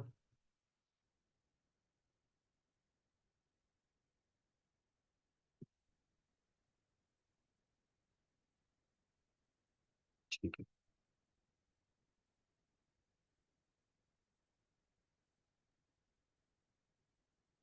अच्छा जी, मैश टर्म्स सेकंड पे हम डिस्कस कर रहे थे। मैश टर्म्स कहते हैं मेडिकल सब्जेक्ट हेडिंग्स। एब्स्ट्रैक्ट के अंदर आपका कभी इतफाक हुआ हो देखने का, तो एंड के ऊपर की वर्ड्स होते हैं। वो की वर्ड्स बेसिकली जो है, अगर वो मेडिकल की फील्ड के हैं, मेडिकल से मुराद उसमें फॉर्म डी भी है, उसमें एलाइड हेल्थ साइंसेज भी हैं, मेडिकल भी हैं, तो उनके लिए खास की वर्ड्स होते हैं। वो की वर्ड्स क्यों इंपॉर्टेंट होते हैं, और आप देखते हैं कि हर जगह वो इंपॉर्टेंट होते हैं, सबमिशन के अंदर भी उन्हीं से ही हम बेसिकली सर्च कर रहे होते हैं। तो ये इनकी एक वेबसाइट भी है, मैश की जो है वो अपनी एक वेबसाइट है। वहां पे जाके वो कीवर्ड्स जो है वो आप ऐड करते हैं, तो उससे रिलेटेड जो आर्टिकल्स है वो आ जाते हैं। So basically this tool is to find the article quickly. तो एग्जैक्ट वर्ड्स होने चाहिए जो एब्स्ट्रैक्ट के अंदर, जो ऐसे खास वर्ड्स हैं जिसके इर्द गिर्द सारी रिसर्च रिवॉल्व कर रही है। It may be a drug, it may be a process, it may be a chemical that is being used। तो ये इम्पॉर्टेंट होता है कि आपने जब अपनी रिसर्च कर ली है, यहाँ पे चूंकि हम अभी फाइंड कर रहे हैं, तो जो भी आप टॉपिक सेलेक्ट करना चाह रहे हैं और उसको देखना चाह रहे हैं, तो उसके लिए क्लियरली वर्ड्स जो है वो आप वहाँ पे पुट करें, ताकि उससे रिलेटेड आर्टिकल्स आ जाए। सो अभी प्रैक्टिस हम क्या कर रहे हैं, हम प्रैक्टिस ये कर रहे हैं कि आपने एक रिसर्च क्वेश्चन ढूंढ लिया है, और हम उसी से साथ जो है वो चल रहे हैं। फॉर एग्जाम्पल हम इस पे बात कर लेते हैं कि फार्माकोविजिलेंस जो है, यानी एडवर्स ड्रग रिएक्शंस जो ड्रग्स के होते हैं, तो फार्मासिस्ट को उनके बारे में कितना नॉलेज है, जो हॉस्पिटल्स में क्लिनिकल फार्मासिस्ट काम कर रहे हैं। ये हमारी एक डोमेन थी। हमने इस रिसर्च को जो है वो फाइंड करना चाह रहे हैं, और इसके ऊपर एक सिस्टमैटिक रिव्यू देखना चाह रहे हैं कि लेट से पाकिस्तान के अंदर या पाकिस्तान में, और इसको हम नैरो कर देते हैं कि कराची एंड लाहौर के अंदर हमारे पास जो क्लिनिकल फार्मासिस्ट हैं, जो हॉस्पिटल्स में काम कर रहे हैं, उनको ड्रग के एडवर्स रिएक्शंस को रिपोर्ट करने का कितना नॉलेज है। ये अगर हम क्वेश्चंस है, तो फिर अब हम इसको क्या करेंगे, मैश टर्म से पहले फाइंड करेंगे। हम इस पे सिस्टमैटिक रिव्यू लिखना चाह रहे हैं, राइट। तो फिर हम क्या करते हैं कि जो कीवर्ड्स है, फार्माकोविजिलेंस एक कीवर्ड है, एडवर्स ड्रग रिएक्शंस एक कीवर्ड है, लाहौर कराची एक कीवर्ड है, पब्लिक प्राइवेट हॉस्पिटल्स कीवर्ड है, फार्मासिस्ट कीवर्ड है। तो ये अब हमारे पास क्या हो गए कि ये कुछ कीवर्ड्स हो गए, जिसको हम कह रहे होते हैं कि मेडिकल सब्जेक्ट की हेडिंग्स है। इन हेडिंग से, इन कीवर्ड से हम उससे रिलेटेड पब्लिश्ड स्टडीज को फाइंड करते हैं, राइट। तो फर्स्ट स्टेप रिसर्च क्वेश्चन हमने जो है वो बनाना, and second point is to select the MeSH words. So it is equally important to select the suitable keywords, right? Then use the PubMed mesh database to find the corresponding mesh terms। PubMed का भी अपना एक है, आप इसको इसी से ही search कर सकते हैं, PubMed mesh database। ये आपको एक वेबसाइट भी मिल जाएगी, आप वहां से भी जो है वो फाइंड करना चाह रहे हैं, तो वो आपको एटलीस्ट डेटाबेस दे देगा। ये क्या करता है वेबसाइट, ये डेटाबेस रख लेता है बहुत सारे वर्ड्स का, कीवर्ड्स का, तो यहाँ से भी जो है वो फाइंड हो सकता है। Once a term is found, explore its description, subheadings, and related terms to refine your research. Finally, add the selected terms to the search query in PubMed। ठीक है, चलें जी। अब दो स्टेप्स हमारे हो गए। तीसरा स्टेप, हमने सिस्टमैटिक रिव्यू लिखना जब स्टार्ट करना है, तो तीसरा स्टेप क्या होगा, इलेक्ट्रॉनिक सर्च। तो आपने अब मैश वर्ड्स आपके पास आ गए। अब उसके बाद आप क्या करेंगे कि आप उसकी इलेक्ट्रॉनिक सर्च करेंगे। इलेक्ट्रॉनिक सर्च आप कैसे करेंगे, डिफरेंट सर्च इंजन से। Those search engines may be PubMed, it could be Google Scholar, it could be Embase, it could be Cochrane Library। ये वेब ऑफ साइंस, ये बहुत सारे हमारे पास इलेक्ट्रॉनिक सर्च इंजन्स हैं। You can just jot down, और आप जब भी अपनी रिसर्च कीजिएगा, इन सब में जो है वो देख लीजिएगा कि जो रेलेवेंट आर्टिकल, जिस रिसर्च क्वेश्चन की हमने बात की थी, वो उससे रिलेटेड हैं। एट टाइम्स ये होता है कि कुछ आर्टिकल शायद आप गूगल स्कॉलर पे ना मिलें, या फिर देखें, एल्गोरिदम भी तो होता है। आप सोशल मीडिया पे जो चीज़ ज़्यादा देख रहे हैं, तो algorithm you know estimate your behaviour towards that particular thing, तो वो आपको उसी तरह की चीज़ें शो कर रहे हैं, राइट। और फिर एक और एल्गोरिदम ये होता है कि द वीडियो और द इमेज और something that is being watched a lot of times, तो वो आपको भी शो कर रहा होगा, यानी जो जिसको हम वायरल कह रहे होते हैं। तो जो रिसर्च आर्टिकल्स हैं इनमें भी वायरल होने की ना एक टेंडेंसी भी होती है। कैसे वायरल होते हैं? जिनकी साइटेशंस ज्यादा होती हैं, जो ज्यादा ओपन हो रहे हैं। तो जब आप गूगल पे वो करेंगे, सर्च करेंगे, तो मे बी जो ज्यादा साइटेड आर्टिकल्स हैं वो आपको फर्स्ट सेकंड पेज के ऊपर शो कर दे, तो आपको लगेगा कि यही आर्टिकल्स हैं टोटली। तो हो सकता है कि जो आपके काम का आर्टिकल हो वो साइटेड इतना ज्यादा ना हो, बट वो कोई 8वें पेज के ऊपर पड़ा हो। तो इसके लिए फिर इंपॉर्टेंट क्या होता है कि मैश वर्ड्स, आप एग्जैक्टली वही वर्ड्स जो है वो ऐड करते हैं, so that the publish studies that you are looking for, आप उस तक जो है वो पहुंच जाए, और ये आपके पास सारे सर्च इंजन हैं। नंबर 4, आपने सर्च कर लिया। अब सर्च से आपको मिला क्या? ये जो आपने इलेक्ट्रॉनिक सर्च की थी, इससे क्या फायदा हुआ? इससे फायदा ये हुआ कि आपने कोई 50, 80, 100, 200, 300 पब्लिश स्टडीज जो हैं वो आइडेंटिफाई कर ली हैं कि ये रिलेटेड हैं कहीं ना कहीं मेरे रिसर्च क्वेश्चन के साथ। लेट्स से हम एक नंबर एज्यूम कर लेते हैं for our own understanding, the number is 100 articles. तो आपने इन तमाम सर्च इंजन्स पे जो है वो देखा, and you identified 100 published studies, और उनको जो है, और वो भी पब्लिश स्टडीज कौन सी हैं? Those are research articles, because we are going to make a systematic review from published research article. Research article और रिव्यू आर्टिकल में डिफरेंस क्या होगा कि रिसर्च आर्टिकल के अंदर प्राइमरी डेटा यूज हो रहा है, एक्सपेरिमेंट आप कर रहे हैं उसमें डेटा आ रहा है। रिव्यू आर्टिकल के अंदर प्राइमरी डेटा नहीं यूज हो रहा, it is the secondary data. वो सेकेंडरी डेटा क्यों है? क्योंकि हमने प्राइमरी डेटा से वो लिया है, राइट? तो प्राइमरी डेटा क्या होगा? Research article, right? तो यहाँ पे अब क्या हुआ हमारे पास कि 100 लेट्स से के आर्टिकल्स आपने आइडेंटिफाई कर लिया कि these articles, these publish studies are similar to what I am looking for, और जो मेरे रिसर्च क्वेश्चन के बहुत क्लोज हैं। आपने उनको अलहदा कर लिया, डाउनलोड कर लिया, मार्क कर लिया, बुक मार्क कर लीजिए, इसके लिए बेहतरीन है। सारे आर्टिकल्स डाउनलोड नहीं होते हैं, जो रिसेंट होते हैं या अच्छे जर्नल्स में होते हैं वो सिर्फ एब्स्ट्रैक्ट देते हैं, ओपन एक्सेस नहीं होती है उनकी। You need to purchase them, या फिर किसी ऐसी वेबसाइट से या किसी के थ्रू जो है वो आप ले लेते हैं, या ऑथर को ईमेल कर देते हैं कि आपकी ये स्टडी जो है वो मैं पढ़ना चाह रहा हूँ, you can please email me. तो वो ऑथर की जो है उस पर जुरिस्डिक्शन के ऊपर होता है।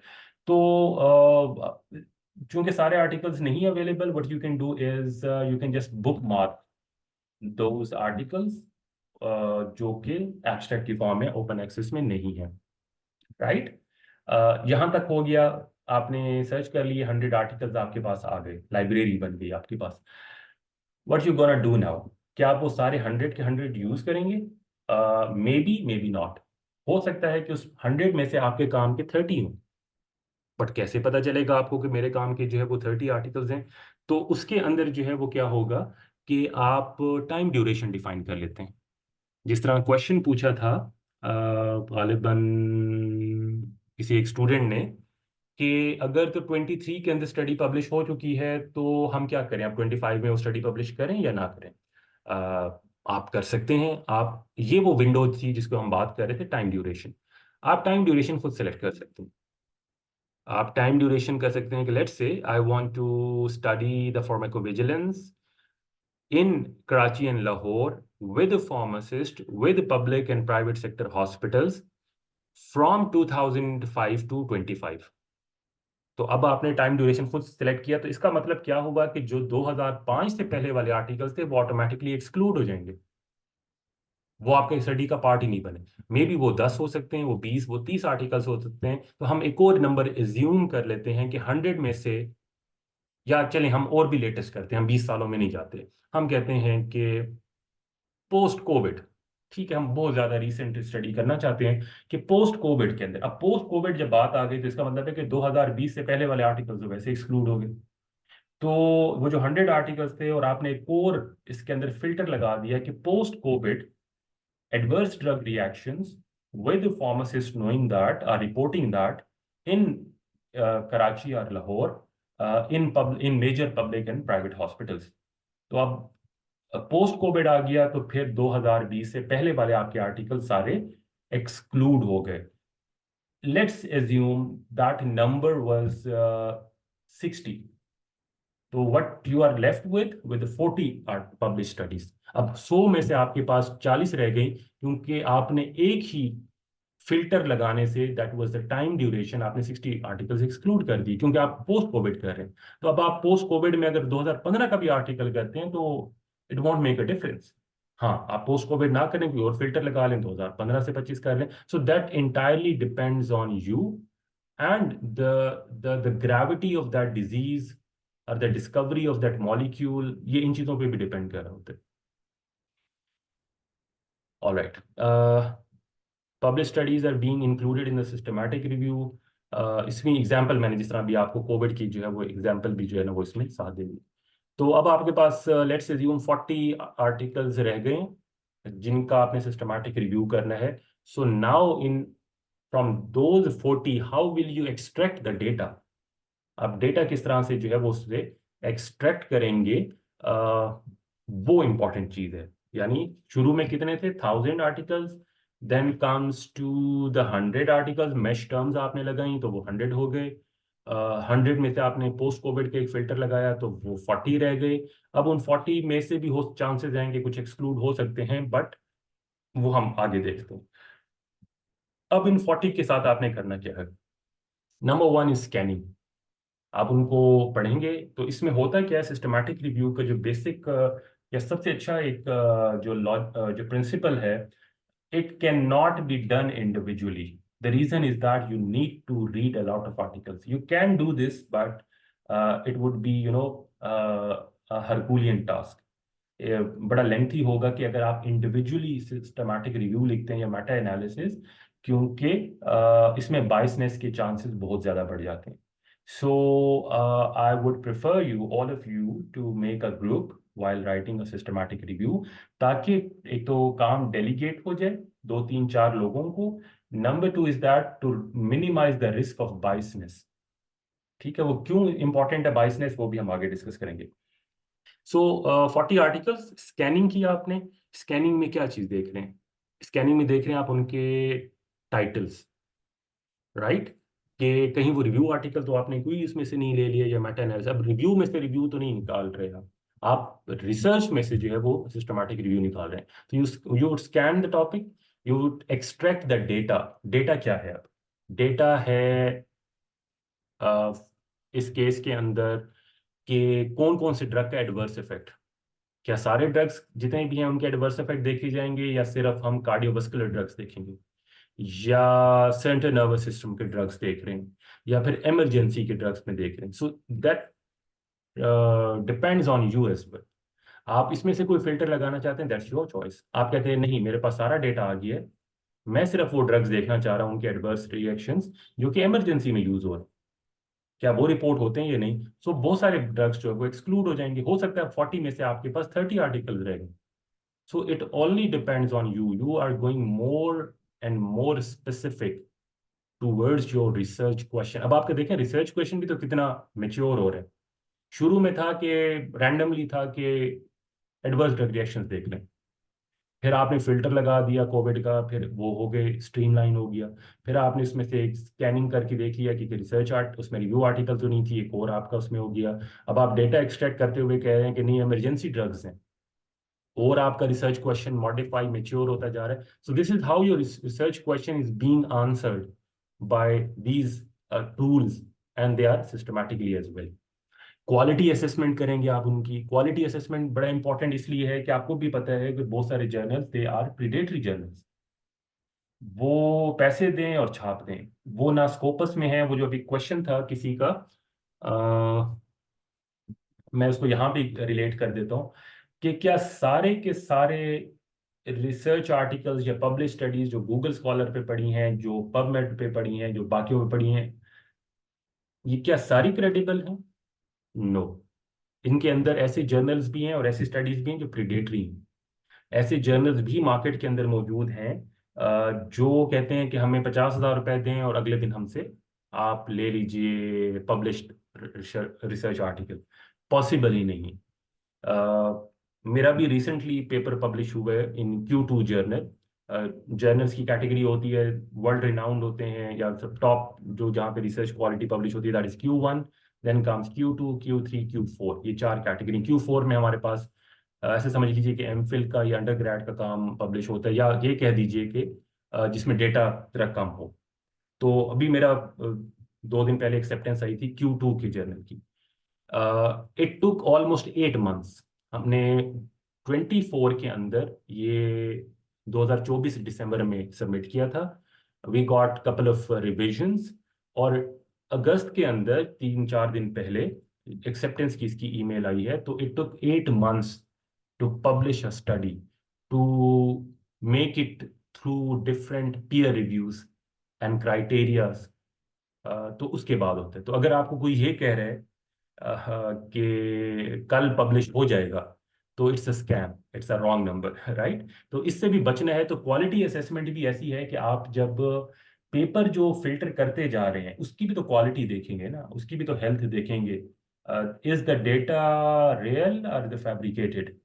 ठीक है। अब उसके ऊपर भी एक मेरे ख्याल में एक बड़ी अलहदा सी बहस हम कर सकते हैं कभी और, कि क्वालिटी डेटा क्या होता है और उसको कैसे हम चेक कर सकते हैं। क्या इसके लिए भी कोई टूल है? Yes, there are tools. You can find if the data is coherent or not, real time or not, या फिर जर्नल क्या ये फैब्रिकेटेड है, या प्रेडेटरी जर्नल है, या फेक जर्नल है, या ये रियल जर्नल है। एट टाइम्स ये भी होता है कि एक जर्नल है, उसी की ही नाम से एक और वेबसाइट बना दी जाती है और कहते हैं कि तो वही जर्नल है। तो वो उसको, तो स्कैम जो है ना, वो इसको बड़ा एक, हम कहते हैं कि ये इंटेलेक्चुअल डिसऑनेस्टी है। तो वो यहाँ पे भी मौजूद है। ऑलराइट। क्वालिटी असेसमेंट और जर्नल्स के ऊपर ना, ये एक अलग सी बहस है, इसलिए मैं इसको बहुत ज़्यादा स्ट्रेच यहाँ पे नहीं कर रहा हूँ। I just want to wrap it up so that I take your questions as much as I can. Screening discrepancies होंगी। डिस्क्रिपेंसीज होती हैं कि आपसे कोई चीज़ मिस ना हो गई हो। आपने एक आर्टिकल के अंदर सारा डेटा ले लिया है, दूसरे के अंदर आपने आधा डेटा ले लिया है, किसी के आपने टेबल्स कोई मिस हो गए हैं। तो इस चीज़ को भी जो है वो उसमें रखें। स्टडी आउटकम्स, ये बड़ा इंपॉर्टेंट है। आपने चूंकि रिसर्च स्टडीज ली हैं तो उनके आउटकम्स क्या थे, इसको भी आपने जहन में रखना है। उसकी रीज़न ये है कि क्या आप बहुत डिफरेंट आर्टिकल्स तो नहीं ले रहे। फॉर एग्जाम्पल, आपने फिर वही बात आ गई कि आपने पहले फिल्टर लगाया था कि इमरजेंसी के ड्रग्स का एडवर्स ड्रग रिएक्शंस होगा, और अब आप कहते हैं कि नहीं, मैं कार्डियोवास्कुलर का भी लूंगा, और मैं पीडियाट्रिक का भी लूंगा, और मैं गायनी वार्ड से भी लूंगा, और each and every medicine would be. तो study outcome should be uniform outcome. तो डेटा एक्सट्रैक्शन फॉर्म एक जनरेट होता है, ये आम मिल भी जाता है वेबसाइट से, आप खुद भी जनरेट कर सकते हैं एक्सेल के ऊपर। What is that extraction form look like? आप उसमें कॉलम्स बना दें, एक टेबल बना दें कि आपने फॉर इंस्टेंस आर्टिकल नंबर 1 पढ़ लिया, तो आपने उसका टाइटल लिख दें, number 2 authors, number 3 duration of the study, number 4 year of the study, number 5 उसके आउटकम्स, नंबर 6 उसमें टेबल्स ग्राफ्स क्या थे, number 7 it's data, number 8 it's the result. तो अब ये आपने क्या कर रहे हैं बेसिकली, आप एक्सट्रैक्शन फॉर्म बना रहे हैं। Then you come to the second article, उसका टाइटल, ऑथर कौन थे, यही वाला क्राइटेरिया, तीसरा पढ़ लिया, चौथा कर लिया। तो this becomes the data extraction form. इसका फायदा क्या होगा? once you read all the articles and all the data has been produced on the excel form और या word form के अंदर, तो आपके पास एक जो है वो शीट आ गई कि आप इसी में से आप डेटा एनालाइज कर सकते हैं। Number 6 is inclusion and exclusion criteria. इसके अंदर ये बड़ा इंपॉर्टेंट है। इसके अंदर भी आपके और आर्टिकल आप एक्सक्लूड कर सकते हैं। जो हम 30 तक पहुंच गए थे 100 में से, मे बी इस पॉइंट पर आके आपके पास और भी कम हो जाए, इट डिपेंड्स। तो इंक्लूजन क्राइटेरिया कुछ हो सकता है, फॉर एग्जांपल आप सिर्फ इंग्लिश लैंग्वेज के आर्टिकल्स लेना चाहते हैं तो आप इंग्लिश के लेंगे। अदरवाइज चाइनीज की एक बहुत बड़ी लाइब्रेरी है, रशियन है। हमें चूंकि लगता है कि चूंकि हर चीज़ इंग्लिश में ट्रांसलेट होती है, हर चीज़ नहीं होती। दुनिया की बहुत अच्छी रिसर्च अभी भी इंग्लिश में उस तरह से ट्रांसलेट नहीं होती है। बट हम एक इंक्लूजन क्राइटेरिया लगा रहे हैं कि हम सिर्फ इंग्लिश में ही आर्टिकल्स देखेंगे। नंबर 2, हम इंक्लूजन क्राइटेरिया ये लगा रहे हैं कि हम सिर्फ इमरजेंसी के ड्रग्स के ऊपर जो है वो देखेंगे। नंबर 3, कि इसके स्टडी आउटकम सिर्फ अगर ये होंगे तो फिर हम जो है करेंगे। So these are the inclusion criteria that we made. We will not retrieve data from the systematic reviews, already systematic reviews that are published. हम किसी मेटा एनालिसिस से नहीं लेंगे, हम सिर्फ research articles. So that becomes N inclusion criteria. जो रह गया पीछे, that is the exclusion criteria, right. तो मे बी इसके बाद आपके पास कोई 25 आर्टिकल्स बच जाए. Second last is the risk of बाइसनेस. अब बाइसनेस, वो जो हमने पहले बात की थी कि क्या बाइस्ड हो सकते हैं स्टडी में, there are chances. Number first thing is that if you perform the systematic review thing alone, there are chances of biasness, क्योंकि आप खुद ही ज्यूरी हैं और खुद ही जो है वो आप जज हैं, राइट. तो इसके लिए बेहतर होता है कि आप ज्यादा लोगों को इसमें इन्वॉल्व करें in order to delegate the task. और ये होता है कि जब आप जो एक्सट्रैक्ट फॉर्म बना रहे होते हैं डेटा एक्सट्रैक्शन के लिए, तो उसमें भी आपको हेल्प हो जाती है. और जहां पे आपको लगे कि इस पेपर को ऐड करना चाहिए या नहीं करना चाहिए, so there comes a point when you are confused and you are going to debate on whether this research article should be included in our study or not. तो उसके लिए आपको ना एक थर्ड पार्टी के पास जाना पड़ता है. हम इसको थर्ड पर्सन या थर्ड पार्टी कहते हैं. वो जब इसको इन्वॉल्व करते हैं तो इट रिड्यूसेस द बाइसनेस, राइट. तो बाइसनेस को रिमूव करने का भी, चेक करने का भी तरीका होता है कि किस तरह से है. उसके ना कुछ पॉइंट्स होते हैं. अगेन उसको भी डिटेल में भी डिस्कस हम नहीं कर सकते, रीज़न ये कि वो एक अलहदा. तो ये जितने भी पॉइंट्स हैं, वैसे ये हर एक के ऊपर एक अलहदा सी वर्कशॉप हो सकती है in order to discuss them in detail. But इसको हम कहते हैं न्यू कासल ओटावा स्केल. इसको नॉस कहते हैं, NOS, sorry. So this is a scale that determines the percentage of biasness. इसकी 3 डोमेन्स होती हैं. सिलेक्शन आपने किस तरह की, उसके 4 पॉइंट्स होते हैं. आउटकम, स्टडी आउटकम, उसके 2 पॉइंट्स होते हैं. और कंपैरेबिलिटी के 3 पॉइंट्स होते हैं. तो इसकी बेस के ऊपर ये स्केल होता है. और अगर तो ये 6 से ज़्यादा आ जाए तो फिर ये हमारे पास बाइसनेस को जो है वो शो कर रहा है कि इसमें बाइसनेस हुई है आपके कहीं ना कहीं पूरे मेथड के अंदर. तो आपको दोबारा रिवाइज करना होगा. बट अगेन वो कैसे हम चेक करते हैं, उसके क्या क्राइटेरिया हैं, I would rather not go into this, कि वो एक लंबी डिस्कशन जो है वो हो जाएगी. तो ये पॉइंट्स थे, स्टेप बाय स्टेप गाइडेंस थी सिस्टमैटिक रिव्यू लिखने के लिए. तो इसकी समरी अगर हम क्विकली देखें तो हमारे पास सबसे पहले क्या होगा कि क्लियर रिसर्च क्वेश्चन, जो आपने अपना खुद सेलेक्ट किया था जिस भी फील्ड के अंदर है. आप उसको ज़्यादा नैरो करते हैं, ज़्यादा स्पेसिफिक जाने की कोशिश करते हैं. और फिर उसके बाद जो है वो आप क्या करते हैं कि मैश टर्म्स, जिससे आपको क्लियरली डिफाइंड जो है वो आर्टिकल्स मिल जाते हैं. Then comes the electronic research, वो जो एमबेस है और गूगल स्कॉलर है और पबमेड है और वेब ऑफ साइंस है और कॉकरेन लाइब्रेरी है. कॉकरेन लाइब्रेरी इसलिए ज़्यादा इंपॉर्टेंट है, इसको ज़रूर जो है वो सर्च कीजिएगा और इसको फॉलो कीजिएगा और इसको कंसल्ट कीजिएगा, क्योंकि कॉकरेन लाइब्रेरी बेसिकली डेवलप की गई थी मेटा एनालिसिस के लिए. कि वहाँ पे इसको जो है वो, अच्छा बाय द वे इसको रजिस्टर भी किया जाता है. आपने कोई एक रिसर्च क्वेश्चन या टॉपिक अगर चूज कर लिया है और आपको डर है, अगेन एक क्वेश्चन जो था, मुझे उनका नाम याद नहीं, किसी एक स्टूडेंट का भी यहाँ पे था. तो कि अगर वो पब्लिश हो जाती है 1 साल पहले, या इवन मैंने एक सिनेरियो बताया कि आपको जब आपकी स्टडी कंप्लीट हो गई सारी और आप पब्लिश कराने का सोच रहे हैं और आपको पता चल गया कि 2 महीने पहले इसी तरह का एक आर्टिकल पब्लिश हो चुका है, तो उसके लिए बेहतर क्या होता है कि आप उस टाइटल को रजिस्टर करवा लें. उसके लिए जो है वो एक इसकी वेबसाइट है, उसमें जो है ये पब्लिश भी जो है वो टाइटल जो है ग्रांटेड हो जाता है. यानी कोई नेक्स्ट जब वो करेगा तो वो वहां से चेक कर सकता है कि इज दिस टाइटल टेकन और नॉट. तो उसके ऊपर भी जो है ना वो इसको चेक किया जा सकता है.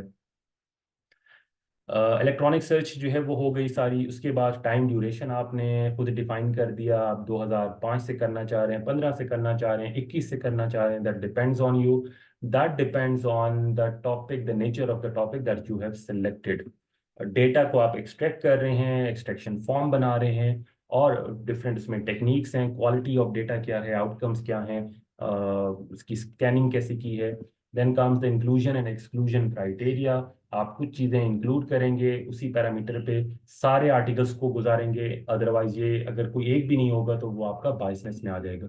रिस्क ऑफ बाइसनेस होता है, ज़रूर होता है. सॉरी.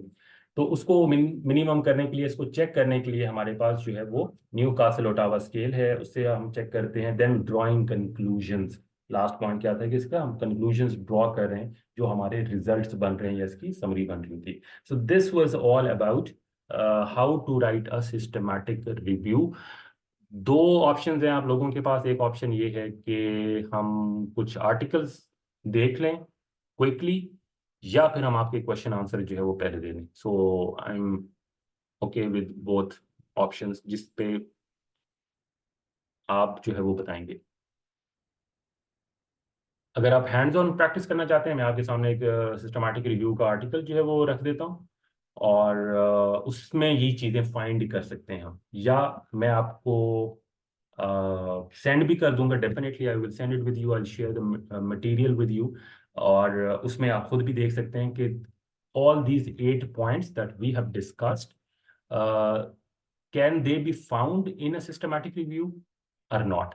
ठीक है, वो आप वो हो सकता है इसी इस हेडिंग्स में ना हो। मैंने इसको ज़्यादा ब्रेक डाउन कर दिए। मैं स्टूडेंट्स को जब ये कराता हूँ तो मैं चूंकि ये बहुत ना एक्सटेंसिव सब्जेक्ट है, ये आपको शायद लगे कि कहीं मैं भी इतना जल्दी में बोल रहा था टाइम कंस्ट्रेंट की वजह से। आमतौर के ऊपर हम इसको सिर्फ रिव्यू आर्टिकल को प्रैक्टिस समझने के लिए ना कोई 2 महीने लगाते हैं, ताकि हर एक पॉइंट जो अभी हमने जल्दी जल्दी गो थ्रू किया है, इसको भी डिटेल में डिस्कस किया जा सके। तो yes.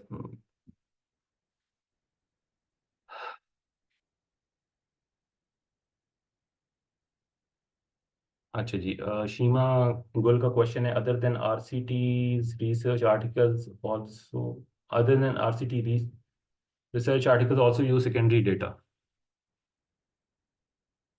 Other than RCTs research articles also use secondary data.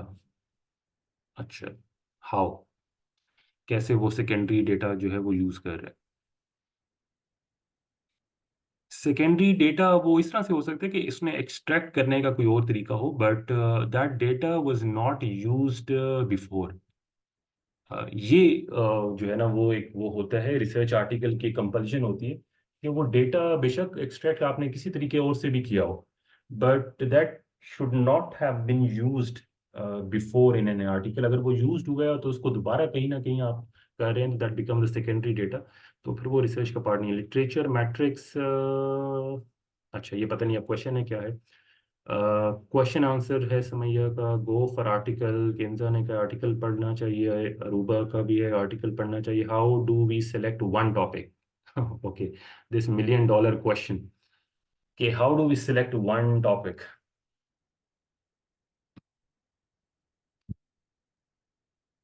चले, मैं कोशिश करता हूँ कि इसको जल्दी से जो है वो आपको बता दूं कि एक टॉपिक कैसे सिलेक्ट करें। आपके इंटरेस्ट का हो सकता है नंबर वन। कोई ऐसी चीज़ हो सकती है कि आपके पास नॉलेज है उसका, आपकी अपनी फील्ड के अंदर।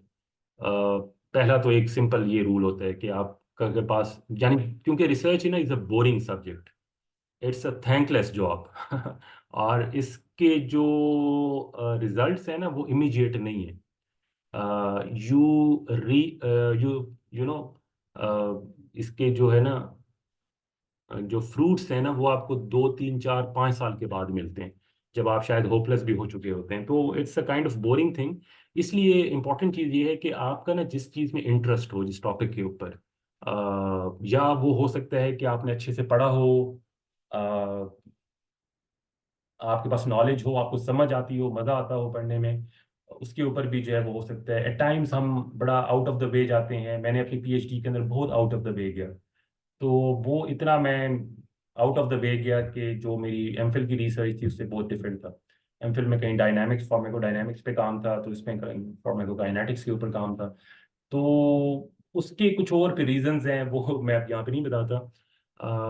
अगर तो आप एमफिल कर रहे हैं तो हम चलें, एक देसी देसी एक तरीका होता है कि सुपरवाइजर की रिसर्च जिसमें है, क्योंकि वो उसके पास फिर नॉलेज होता है और उसके पास थोड़ा सा डायरेक्ट करने का भी जो है ना वो होता है। और मेरे ख्याल में ये बुरी बात भी नहीं है। उसकी रीज़न ये है कि research is a very very specific thing.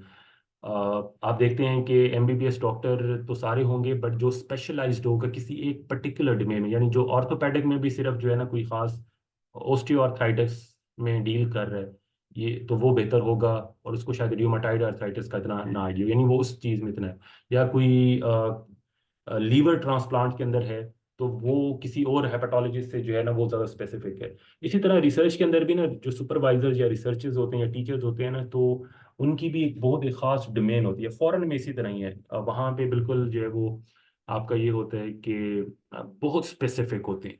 तो अगर तो आप उनके मुताबिक चलना चाहते हैं, वो भी एक ऑप्शन है। एक आप अपना इंटरेस्ट, दूसरा सुपरवाइजर का इंटरेस्ट या उसका काम, आप उस प्रोजेक्ट का पार्ट बनना चाह रहे हैं, या अपने एक सुपरवाइजर के प्रोजेक्ट का पार्ट बनना चाह रहे हैं, उसको एक्सटेंड करना चाह रहे हैं, तो इस तरह टॉपिक भी सिलेक्ट हो सकता है। कन्वीनियंस की बेस के ऊपर हो सकता है, आप एक हॉस्पिटल में खुद जॉब कर रहे हैं और आपने रिसर्च करनी है, तो आप कहते हैं कि मैं इसी हॉस्पिटल से डेटा ले सकता हूँ क्योंकि मेरी एक्सेस है पेशेंट वार्ड्स तक या फाइल्स तक, तो मेरे लिए इजी है। तो वो कन्वीनियंस भी इसमें जो है ना एक रोल प्ले करती है। तो there are multiple factors that play a role. तो करना किस तरह से चाहिए, मेरे ख्याल में I leave it up to you, कि आप इसमें से जिस चीज़ के ऊपर जो है ना, क्योंकि आई वुड सजेस्ट कि जो भी आप पाथवे सेलेक्ट करें, the most important thing is you need to bear this thing in mind कि it would be a long journey. It's not a race, it's not a sprint, it's you know it's a race, long race. तो वो सिर्फ ये 100 metre की sprint नहीं है। तो इसलिए जो है ना कि आप कहीं आगे जाके बोर ना हो जाएं या कहीं स्टक ना हो जाएं, तो इसी को ध्यान में रखें कि वो टॉपिक जो भी है, हाँ, एक दफा वो डोमेन जो है ना, जो एक ब्रॉड डोमेन है, वो आपने सिलेक्ट कर ली, जो हमने शुरू में भी डिस्कस की कि एंटी हाइपरटेंसिव ड्रग है, या फिर कोई पॉलिटिकल आइडियोलॉजी है, या फिर कोई natural drug versus synthetic drug है, ये एक बड़ी ब्रॉड डोमेन है। फिर इसको आप फर्दर जो है वो इसके प्याज के छिलके उतारेंगे तो आपको पता चलेगा कि अंदर फिर प्याज है, क्योंकि वो प्याज वही छिलकों का ही नाम था। तो फिर आपको उससे फर्दर जो है वो और आगे पता चलेगा कि मुझे और स्पेसिफिक इस ड्रग पे जाना चाहिए, इस ड्रग के इस प्रॉपर्टी पे जाना चाहिए। अब बात करते हैं कि मैं यहाँ तक पहुँच गया हूँ, तो अब क्या इसके ऊपर काम भी हो सकता है या नहीं। तो फिर वो क्या है कि आपके पास सिस्टमैटिक रिव्यू या मेटा एनालिसिस पड़े हैं, तो आप वहां पे जाके सर्च करते हैं कि मैं इस पे क्या काम कर सकता हूँ या नहीं, या कितने प्रोस्पेक्ट्स हैं। सर एक आर्टिकल जो आपका है वो अगर आप कर दें सेंड, मैं बिल्कुल आपको सेंड कर दूंगा। यहाँ पे भी मैं लिंक शेयर कर देता हूँ, और आप वहाँ से भी डायरेक्टली पढ़ लें। और अगर आपका कोई और इस तरह का डेटा बैंक बना हुआ है जहाँ पे कोई मटेरियल गैदर हो रहा है, तो वहाँ पे भी मैं इसको मटेरियल में शेयर कर देता हूँ। ईशा ने कहा आर्टिकल मैया का, for meta we do RCTs, how to select a topic for meta analysis. Good question. Meta, अच्छा, मेटा और सिस्टमैटिक रिव्यू में भी बात कर लें। मेटा के अंदर मेटा भी अच्छा, ये भी एक और चीज़ है कि all systematic, sorry, all meta analysis are systematic reviews, but not all systematic reviews are meta analysis. यानी हर मेटा एनालिसिस सिस्टमैटिक रिव्यू होगा, लेकिन हर सिस्टमैटिक रिव्यू मेटा एनालिसिस नहीं होगा। So this is a binary that we need to understand. तो फिर वो क्या चीज़ है जो डिस्टिंग्विश कर रही है, इसका मतलब है कि पहले सिस्टमैटिक रिव्यू होगा, उसमें से आगे मेटा एनालिसिस बनेगा, राइट? क्योंकि भाई अगर मेटा एनालिसिस है तो वो पिछली स्टेज क्लियर करके आए। यानी अगर आप फॉर एग्जांपल आप एमबीबीएस में हैं, तो आपने मैट्रिक में बायोलॉजी पढ़ी होगी, क्लियर की होगी, और एफएससी में बायोलॉजी पढ़ी होगी, क्लियर की होगी। तो ये बिल्कुल मेटा एनालिसिस भी इसी तरह ही है कि ये प्रीवियसली आप सिस्टमैटिक रिव्यू क्लियर करके आ रहे हैं। एडिशनल क्या किया आपने मेटा एनालिसिस में? आपने एडिशनल ये किया है कि उसके अंदर स्टैटिस्टिकल एनालिसिस लगा दिए, उसके ऊपर वही स्टैट्स अप्लाई किए जो आप रिसर्च या प्राइमरी डेटा के ऊपर कर रहे थे। So that becomes a Meta analysis. Meta analysis जो है वो हो सकता है कुछ 10 आर्टिकल्स का भी हो सकता है। मोस्टली ये किया जाता है आरसीटीज के लिए भी किया जाता है। जो आपने बिल्कुल ठीक कहा है कि हम उसके लिए जो है वो करते हैं ताकि क्योंकि आरसीटी से बहुत ज़्यादा स्टडीज़ नहीं होती हैं, तो इसलिए उसको फिर जो है वो हमारे पास जो मेटा एनालिसिस में आती हैं, उसमें भी इसी तरह ही होती हैं। मेटा एनालिसिस का टॉपिक किस तरह से सिलेक्ट करेंगे? अगर तो है आपके पास आरसीटी से रिलेटेड, आप उसी में से जो है वो कर लें। और अगेन कि फिर क्योंकि इसके लिए भी ना फिर क्राइटेरिया है, मेटा एनालिसिस के लिए भी जो है ना वो क्राइटेरिया है। और मैं, चलें इस पे फिर मैं वापस आ जाता हूँ, ठीक है? मैं इसलिए कर रहा हूँ कि जो है वो इसका आंसर ज़्यादा लेंथी ना हो जाए, बट येस, आरसीटीज जो कर रहे हैं तो वो मेटा एनालिसिस ज़रूर कर सकते हैं और करना चाहिए. If you do Meta analysis of deep learning models, they use secondary data, online available data. If you do meta-analysis of deep learning models, they use secondary data. बिल्कुल ठीक है. बिल्कुल इसी तरह मेटा एनालिसिस में भी जो है वो सेकेंडरी डेटा ही जो है वो लिया जाता है, और अगेन जो अवेलेबल डेटा है. इसलिए मेटा एनालिसिस जब आप पढ़िएगा, आप इसको एक दफ़ा जाके एक्सपेरिमेंट कर लें, या अपनी अपनी फील्ड में कोई मेटा एनालिसिस पढ़ लें आपको एक चीज़ आप डिफरेंस देखेंगे कि मेटा एनालिसिस के शायद जो टोटल रेफरेंसेस हैं वो हों, या सॉरी, जो स्टडीज इंक्लूड की गई हैं, रेफरेंसेस तो ज़्यादा हो सकते हैं, स्टडी जो इंक्लूड की गई हैं वो 10, 15, 20, ज़्यादा से ज़्यादा 8 पे भी हैं. तो इतनी हैं क्योंकि ये ऑनलाइन अवेलेबल डेटा ही इतना था, तो उसी के ऊपर जो है वो हम कह रहे थे. On the other hand systematic review it's abroad. मेरा पिछले साल एक पब्लिश हुआ है सिस्टमैटिक रिव्यू, मैं उसका भी शेयर कर देता हूँ लिंक. तो वो Q2 में पब्लिश हुआ था, तो उसमें क्राइटेरिया ये था कि 100 से ज़्यादा उसके रेफरेंसेस होने चाहिए, यानी इतनी ज़्यादा स्टडीज़ को आप कंसोलिडेट करें एक जगह के ऊपर. तो वो जो जर्नल था करंट जीन थेरेपी जिसमें पब्लिश हुआ था, तो उनका क्राइटेरिया यही था कि it should be more than, there should be more than 100 references, यानी आप 100 स्टडी से जो है ना वो डेटा लें, तब फायदा है. क्योंकि अगर कोई सिस्टमैटिक रिव्यू आपका पढ़ रहा है तो वो 100 आर्टिकल्स को पढ़ ले ना, बजाय इसके कि वो 30 को पढ़े. सिस्टमैटिक रिव्यू की बात कर, मेटा एनालिसिस में ही कम होता है. समैया कहती हैं कि how do I take a start and a topic, any key points. Start आपने कैसे लेना है, आपकी फील्ड जो भी है, आप उसमें सबसे पहले कोई टॉपिक ऑफ इंटरेस्ट देखें जो आपको करता है. इस चीज़ को जहन में रखते हुए कि that would be a boring journey, इसलिए जो है वो आपका ऐसा टॉपिक होना चाहिए जो आपको मोटिवेट भी करे और उसकी फाउंडेशन भी आपके पास हो, बेसिक्स भी आप हों. तो नंबर वन. नंबर टू ये है कि उसके बाद जो है वो आप उसमें और ज़्यादा थोड़ी सी स्टडी करके देखें कि उसमें से स्पेसिफिक क्या और निकल सकते हैं. 2-3 आप उसके ऊपर ये काम करके then you go to the same practice, कि जिसके अंदर आप देख सकते हैं कि सिस्टमैटिक रिव्यूज पढ़ के कि आप वाले टॉपिक पे जिस पे आप काम करना चाह रही हैं कितना, किस तरह का काम हो चुका है. सिस्टमैटिक रिव्यू में जो आपको नज़र आ जाएगा वो काम हो चुका है, जो नहीं नज़र आया है वो नहीं हुआ है, चांसेस हैं वो नहीं हुआ है. हो सकता है वो इन प्रोसेस हो, कोई ना कोई इस पे काम कर रहा हो, बट अभी तक वो पब्लिश नहीं हुआ है. तो वहां से आप एक टॉपिक जो है वो सिलेक्ट कर सकती हैं. You explain well but I don't understand how can I start as a beginner as my topic is not from the supervisor. अच्छा, तो ये मतलब आपने कह दिया कि मैंने अच्छा भी एक्सप्लेन किया लेकिन आपको समझ भी नहीं आई, तो jokes on me. All right, ये ठीक है, इट्स क्वाइट नॉर्मल, ये बिल्कुल होता है. Research is way different thing than what we do study in undergrad. But I don't understand how can I start as a beginner. Beginner के लिए again I would suggest कहीं से तो आपने स्टार्ट लेना है, कुछ तो आप अपना सेलेक्ट करें. सुपरवाइजर की तरफ से आप नई टॉपिक आ रहा है आपके पास, दैट्स गुड. तो आपका अपना टॉपिक कोई होगा, आपकी कोई फील्ड होगी, उसमें आप कोई रिसर्च करना चाहती होंगी. अगेन ऐसी केस के अंदर आई वुड रिकमेंड कि कम up with a topic that is interesting for you, that makes you keep moving. आप उसको पढ़ना चाहती हैं, होता है कोई एक टॉपिक एटलीस्ट हमारे पास होता है, हमने अंडर की है और उससे पहले भी जो है ना वो हमने पढ़ा है, तो कोई एक टॉपिक होता है कि दैट रियली फैसिनेट अस. हम उसको जेनेटिक्स इस तरह बहुत इंटरेस्टिंग हो सकता है, जेनेटिक थेरीज हैं और इस चीज़ को लेके. तो कोई एक टॉपिक करता है, उससे स्टार्ट करें. It would be the first break. और उससे फिर ये होगा कि आप ना उसके ऊपर ये वाला फॉर्मूला लगाएं जो अभी आपको कुछ स्टेप्स बताएं. बट अगेन ये भी बड़ा क्विकली थे क्योंकि टाइम हमारे पास कम था. अदरवाइज मैं जब करवाता हूँ यूनिवर्सिटी में, तो systematic review takes a month or 2 months. तो वो एक एक पॉइंट, यानी हम फिर रिस्क ऑफ बायसनेस को भी बड़ा डिटेल में 2-3 लेक्चर्स में डिस्कस करते हैं. और फिर हमने, अभी मैं वो हैंड्स ऑन प्रैक्टिस आपको नहीं करवा सका अगेन के टाइम कंस्ट्रेंट की वजह से, कि मैं आपको जो स्टेप्स हमने पढ़े थे मैं आपको स्क्रीन शेयर करके गूगल स्कॉलर पे या किसी उसके ऊपर करके दिखा देता. तो वो आपको एक एक स्टेप का पता चल जाता, ताकि एक एक स्टेप के हैंड्स ऑन प्रैक्टिस आपकी जो है ना वो हो जाती. और तो वो फिर ये है कि हम कभी दोबारा मौका मिला तो वो इसमें हम कर देंगे, ब्रेक डाउन करके जो है वो ये कर देंगे. If you are including cohorts, cross sectional study and RCT, then is it meta analysis or systematic review?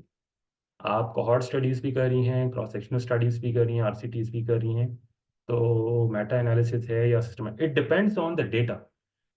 Data तो एटलीस्ट कोहेरेंट होना चाहिए. अब सिस्टमैटिक, फॉर एग्जांपल आप कह रही हैं कि क्रॉस सेक्शनल स्टडी अगर है, तो क्रॉस सेक्शनल स्टडी का जो डेटा है मे बी वो डिफरेंट हो सकता है आपसे, दूसरे से. और इसी तरह जो है वो इसमें जो कोहॉर्ट स्टडी है उसका डेटा, तो it depends on the data. Number two, जिस टॉपिक के ऊपर आप करना चाह रहे हैं मेटा एनालिसिस, उसमें जब आप इंक्लूजन एंड एक्सक्लूजन क्राइटेरिया लगा रहे हैं, तो क्या वो आपके इंक्लूजन क्राइटेरिया पे इतने डिफरेंट स्टडी आउटकम्स फॉल कर रहे हैं या नहीं कर रहे? राइट. क्योंकि क्रॉस सेक्शनल स्टडी का स्टडी डिजाइन डिफरेंट है. ठीक है. कोहॉर्ट का थोड़ा सा डिफरेंट मेथड है. इसी तरह RCTs का जो है वो डिफरेंट है. तो क्या इनके जो रिजल्ट्स आते हैं वो यूनिफॉर्म है, यानी या उनके ऊपर कोई स्टेटिस्टिकल आप टूल जो है वो अप्लाई कर सकते हैं या नहीं कर सकते हैं? तो उसमें फिर प्रॉब्लम जो है ना वो आती है कि जब हम इतनी सारी स्टडीज को मेटा एनालिसिस का पार्ट बनाना चाह रहे हैं, तो फिर जो है ना वो नहीं है. सिस्टमैटिक रिव्यू की जहां तक बात है, क्या उसमें ऐड हो सकता है या नहीं? मेरे ख्याल में उसमें हो सकता है कि आप कोहॉर्ट स्टडीज या क्रॉस सेक्शनल जो है वो उसमें ऐड कर सकते हैं. But just to make sure कि आप जब सिस्टमैटिक रिव्यू में, वही फिर इंक्लूजन वाली बात आ गई कि जब आपने डेटा एक्सट्रैक्शन फॉर्म बनाया है, तो उसमें जो आपने स्टडी आउटकम्स लिखे हैं, एक आपने लिखा है कोहॉर्ट का, दूसरा क्रॉस सेक्शनल स्टडी का, और तीसरा RCT का. तो क्या वो कोई इसमें कोहेरेंस है? नहीं हो भी सकती है. मैं अब कोशिश कर रहा हूँ कि एग्जांपल इसकी ढूंढने की. अ, ये हो भी सकता है पॉसिबल. मैं ये बिल्कुल नहीं कह रहा कि ये पॉसिबल नहीं है सिस्टमैटिक रिव्यू के लिए. For meta analysis I think it's extremely difficult कि आप इतनी डिफरेंट स्टडीज को जो है ना वो करें. मेटा एनालिसिस एक तरह से सिंपल ही है कि राइट, आपके पास 10 RCTs हैं, आपने 10 RCTs का जो है एक मेटा एनालिसिस बना लिया, और उसके ऊपर स्टैट अप्लाई किया, डेटा आपके पास एक किसी उसमें फॉर्म में आ गया. तो बट सिस्टमैटिक रिव्यू के लिए पॉसिबल भी हो सकते हैं. Let me give it a thought, और मैं इसको नोट कर लेता हूँ. अच्छा, दो तीन पेंडिंग काम. अच्छा, एक तो मैं आपके साथ वो शेयर कर दूं, एक कोई आर्टिकल.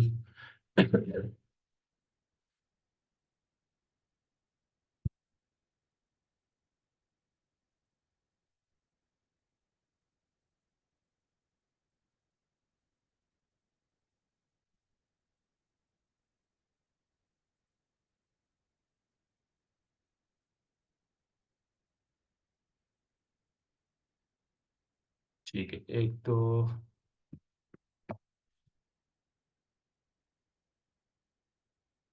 ये था जो मेरा इस साल अर्ली पब्लिश हुआ, ये सिस्टमैटिक रिव्यू है. और इसके अलावा, अच्छा, अगर कोई एथनो फार्माकोलॉजी का कोई स्टूडेंट है या फार्मेसी का है स्टूडेंट, जो कि natural drug versus synthetic drug के ऊपर जो है, या इवन नेचुरल ड्रग के ऊपर जो है वो सॉरी, काम करना चाहता है, तो उसके लिए एक रिव्यू आर्टिकल मैं यहाँ पे कर देता हूँ. Professor BECIL Bruce.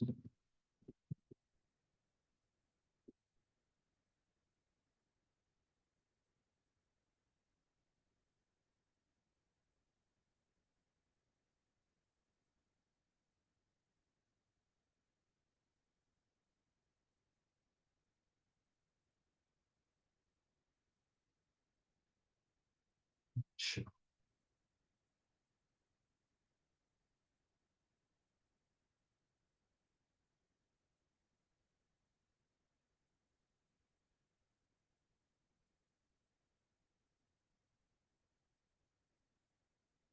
इसमें हम अटैच, अच्छा ये फाइल से अटैच होता है कंप्यूटर से, राइट.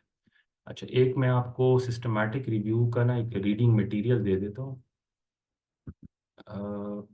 ये बिगिनर्स के लिए है, बड़ा सिंपल लिखा होगा, तो इसको पढ़ लीजिएगा, कुछ पॉइंट्स आपके रिवाइज हो जाएंगे। सिस्टमैटिक रिव्यू, जी ये है आपके साथ। ये बिगिनर्स के लिए बिल्कुल, जिसमें आप कह रहे थे कि हमने कैसे स्टार्ट करना है सिस्टमैटिक रिव्यू, तो ये एक तो शॉर्ट भी है काफ़ी, और बहुत बेसिक भी लिखा होगा, तो कहीं ना कहीं आपको कुछ पॉइंट्स जो है ना वो इसमें मिल जाएंगे। इसमें शायद हेडिंग्स में ना हो, but if you read it thoroughly तो आपको वो मिल जाएंगे सारे पॉइंट्स। ऑलराइट, और बस एक अब रह गया सिर्फ ये कि वो हैंड्स ऑन प्रैक्टिस वाला था, कि स्क्रीन स्क्रीन कहते हैं तो मैं शेयर कर देता हूँ, मतलब डू वी हैव टाइम। मुझे तो 9:30 का कहा गया था, तो इसलिए जो है ना कि आप लोगों को मैं ज़्यादा बोर ना करूँ। तो जी Samiya, you want to say something?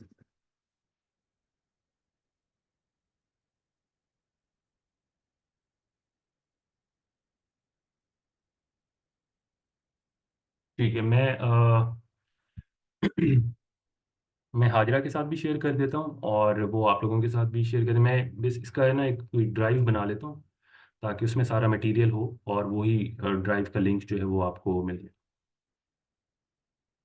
और इट ठीक है, नेक्स्ट क्लास में, हाँ फिर ऐसा कर लेते हैं, नेक्स्ट क्लास में हम हैंड्स ऑन प्रैक्टिस कर लेंगे।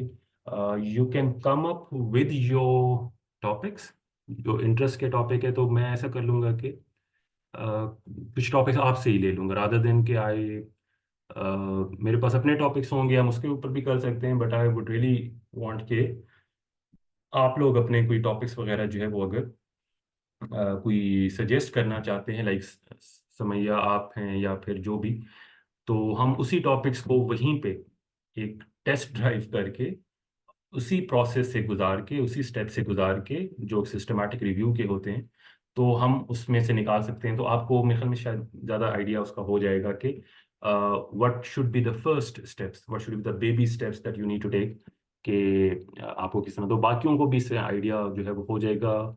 हम ऐसा भी कर सकते हैं, कोई मेडिकल का हो टॉपिक, और फिर कोई केमिस्ट्री का हो, या कोई फिर पॉलिटिकल साइंस का हो, सोशल साइंसेज में से। तो I am deeply interested to research in social sciences, but मेरी फील्ड चूंकि मेडिकल की है, बट मुझे बड़ा, क्योंकि उनकी क्वालिटेटिव स्टडीज होती हैं, तो वो इंटरव्यू बेस्ड होती हैं, तो आई रियली लाइक इट। मैंने भी अपने एक स्टूडेंट को भी जो है वो just because I really wanted to do this, कि मैं कुछ सोशल साइंसेज की रिसर्च करूं, बट वो मुझे मौका नहीं मिलता है। मैंने अपनी एक स्टूडेंट है मेरी एमफिल की, तो उनको मैंने, एक मिक्स्ड मेथड स्टडी होती है क्लिनिकल के अंदर, तो उसमें क्वांटिटेटिव डेटा भी होता है और क्वालिटेटिव भी होता है, मिक्स मैथड इसको कहते हैं। तो जो क्वालिटेटिव होता है, तो उसके अंदर हम इंटरव्यूज करते हैं, तो उसमें बड़े इंटरेस्टिंग जो है ना वो हमारे पास जो है वो आंसर्स आते हैं और डेटा आता है, तो इसलिए फिर मैंने उस शो को पूरा करने के लिए मैंने ना उनको कहा कि आप क्वालिटेटिव के साथ साथ क्वांटिटेटिव के साथ क्वालिटेटिव भी add. All right, I think मैंने आप लोगों को ज़्यादा बोर कर दिए, तो साइकोलॉजी में मिक्स मेथड स्टडी होती है, क्वालिटेटिव और क्वांटिटी, यस एग्जैक्टली, बिल्कुल। साइकोलॉजी में वैसे ज़्यादातर होती क्वालिटेटिव है, और वेरी इंटरेस्टिंग है, बट क्वांटिटेटिव भी होती है। तो yes, if you are a student from psychology, you can come up with your topic of interest, तो हम उसको भी डिस्कस कर सकते हैं नेक्स्ट इस लेक्चर के अंदर। चलें, anything else, anything that you want to ask?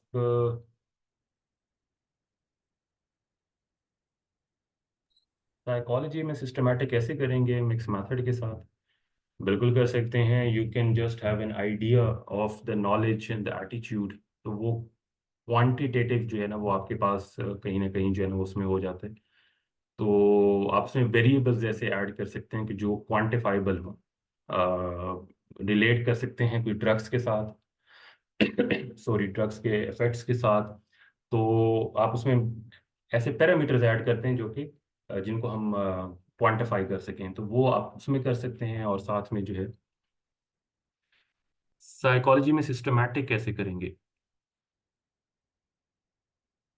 Systematic कैसे करेंगे? मिक्स मेथड के साथ? अच्छा, आप सिस्टमैटिक भी करना चाह रही हैं और साथ में मिक्स मेथड के साथ भी करना चाह रही हैं। इसमें सबसे पहले अगेन कोई एक बिहेवियर आप कुछ तो देखना चाहेंगे ना, मतलब किसी पेशेंट के अंदर या इंडिविजुअल्स के अंदर कोई खास बिहेवियर है। ADHD लेट से आप देखना चाह रही हैं, या ऑब्सेसिव या कंपल्सिव डिसऑर्डर देखना चाह रही हैं, या किसी की जो है वो फियर है या फोबिया है, whatever the parameter that you want to you know study. तो जो साइकोलॉजिकल है उसमें एनजाइटी से रिलेटेड है या फिर किसी फोबिया से रिलेटेड है। तो अब इसका सिस्टमैटिक रिव्यू जो है वो अगर आप करते हैं तो उसमें सबसे पहले तो फिर आप यही करेंगे ना कि जो ऑलरेडी आपके पास मिक्स मेथड अगर कोई स्टडीज हो चुकी हैं उसके ऊपर, तो आप वो फाइंड करेंगी with those mesh terms and with those electronic databases, right?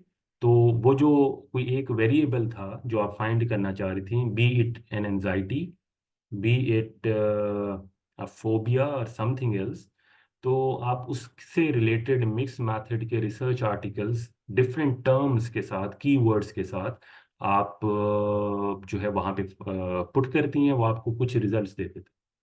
वो रिजल्ट्स दे देता है तो उसको आप स्कैनिंग करेंगे। स्कैनिंग करती हैं तो फिर उसमें पता चलता है कि ये तो रिव्यू आर्टिकल्स थे और ये कुछ और आर्टिकल्स थे, दीज आर नॉट इंक्लूडेड। तो जो आपने निकाल लिए वो कोई 50-60 आर्टिकल्स जो है वो निकाल लिए, वही प्रोसेस। तो अब उसमें से कितने मिक्स मेथड की स्टडीज हुई हुई हैं, तो जो नहीं है तो वो आपकी एक्सक्लूड हो गई हैं। बट इस पर्टिकुलर केस के अंदर जो मुझे अपने हम्बल एक्सपीरियंस से लगता है कि आपको शायद ज़्यादा स्टडीज ना मिले, क्योंकि आप एक खास मेथड, मिक्स मेथड जो है ना वो ज़रा कम ही यूज़ होता है। साइकोलॉजी में फिर भी यूज़ ज़्यादा होता हो, क्लिनिकल में यूज़ होता है, बट ज़्यादातर ये जो है ना उसमें यूज़ नहीं हो रहा हो। तो आपको शायद स्टडीज ओवरऑल ना कम मिले, बट डजेंट माइंड कि इसके ऊपर जो है ना वो कोई एक प्रॉब्लम नहीं है। जितनी स्टडीज जो है ना वो उसमें है, उसी में से फिर हम जो है ना एक सिस्टमैटिकली इंक्लूजन और एक्सक्लूजन का क्राइटेरिया बना के, लेट से कि आपके पास 30 या 40 आ गई हैं, तो अब उसके ऊपर आप जो है ना वो कर सकती हैं। तो प्रोसेस वुड बी सेम, जो आज आपको स्टेप्स बताई हैं, these steps are applicable everywhere. तो ये तो बेसिक इंग्रेडिएंट्स हैं। अ, ये वो मसाले हैं जो कि अवेलेबल हैं आपके पास। तो जो बनाना है क्या चाह रहे हैं आप, वो आप टॉपिक अपने साथ कोई लेकर आए, कोई वेरिएबल जो आप फाइंड करना चाह रहे हैं, कोई प्रॉब्लम स्टेटमेंट जो है वो उसमें देखना चाह रहे हैं। एग्जैक्टली, आपको मिक्स्ड मेथड ही इंक्लूड करना होगा अपनी सारी स्टडीज के अंदर। वो अब आपको देखना पड़ेगा, आपको 10 मिलती हैं, 50 मिलती हैं, 5 मिलती हैं, ये अब आपकी उसके ऊपर है। हो सकता है आपको ज़्यादा मिल जाएं, आप कर सकती हैं, but systematic review again, just keep this thing in mind, it's an extensive study. ये जो मैंने आपके साथ लिंक शेयर किया था, ये 100+ आर्टिकल्स का सिस्टमैटिक रिव्यू है। तो इसलिए फिर हमारे पास ना मेटा एनालिसिस के अंदर ये ज़रूर वो होता है कि हम कम उसके ऊपर जा रहे होते हैं, बट सिस्टमैटिक रिव्यू के लिए हमें बहुत सारा डेटा जो है वो पढ़ना पड़ता है। और उसका फिर फ़ायदा भी, सिस्टमैटिक रिव्यू क्यों हम बना रहे हैं, ताकि एक बंदा जो आपका सिस्टमैटिक रिव्यू लिखा हुआ पढ़ रहा है, वो कोई 100 आर्टिकल्स को तो एक जगह पे पढ़ ले इकट्ठा, तब उसको पता चले कि इसमें काम किया जा सकता है या नहीं किया जा सकता, राइट? तो अगर तो वो 30-40 के ऊपर होगा तो हो भी सकता है, और ये डिपेंड इसलिए करता है ना कि कुछ टॉपिक्स हैं ही इतने कम।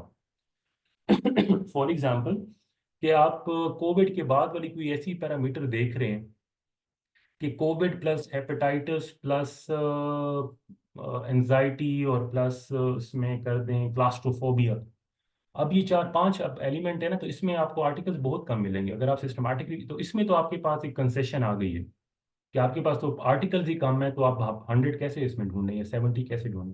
तो उसमें हो सकता है 30 भी सफिशिएंट हो।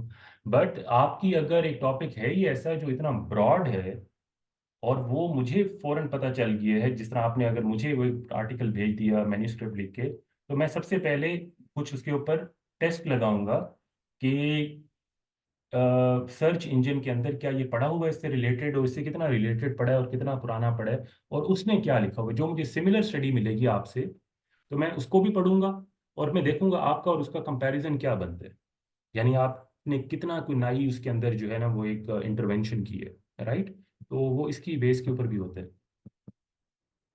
यानी मुझे अलग अलग नहीं लेनी, qualitative and quantitative. Mix method में तो फिर आप सेपरेट नहीं लेंगे, वो तो फिर एक ही आर्टिकल लेंगे जिसमें मिक्स मेथड ही हो। अस्सलाम वालेकुम सर। जी। जैसे आपने कहा कि हम लोगों को बहुत सारी स्टडीज लेनी होती हैं सिस्टमैटिक रिव्यू में, ठीक। तो अगर जैसे बहुत सारी जो स्टडीज होती हैं वो वेस्टर्न कल्चर पे हुई होती हैं, पाकिस्तान या एशिया में नहीं हुई होती, तो उस पे तो हमें बहुत कम डेटा मिल रहा होता है, तब भी हम सिस्टमैटिक रिव्यू नहीं कर सकते।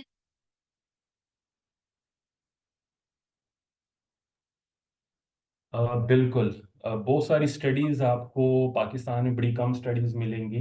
तो उसके ऊपर जो है वो ये देखना, इसलिए जब हम टॉपिक सिलेक्शन कर रहे हैं तो उसमें तो यही चीज़ सबसे इम्पॉर्टेंट है कि पब्लिश स्टडी कितनी है हमारे पास अवेलेबल। आपने एक टॉपिक सेलेक्ट किया और वो पाकिस्तान के कॉन्टेक्स्ट में था, लाहौर के कॉन्टेक्स्ट में था, कि लाहौर में आपको एक लेट्स से कि ड्रग के प्रिस्क्रिप्शन का ट्रेंड देखना चाह रही हैं कि प्रिस्क्रिप्शन किस तरह रैशनल हैं या नहीं है। तो आप जाती हैं और देखती हैं कि सिस्टमैटिक रिव्यू मैंने करना है तो मुझे कितनी लाहौर बेस्ड स्टडीज़ मिल जाती हैं। तो आप उसमें फिर ये देखते हैं कि लाहौर में शायद आपको 10 15 20 मिल जाती हैं। फिर आप ये कर सकती हैं इस केस के में इसको स्ट्रेच कर सकती हैं कि आप लाहौर की बजाय इसको पाकिस्तान कर सकती हैं, तो पाकिस्तान में शायद आपको 50 60 मिल जाती हैं, KPK में, इस्लामाबाद में। तो बेस्ड ऑन अवेलेबल, तो वहाँ पे फिर हमारे पास ना एक ये मार्जिन होता है। अच्छा, वो 100 वाला जो है ना वो स्टैंडर्ड नहीं है, मैंने आपको बताया मेरे केस में ये था कि चूंकि वो एक ट्यूमर मार्कर था YKL, उस पर बहुत काम हुआ ऊपर।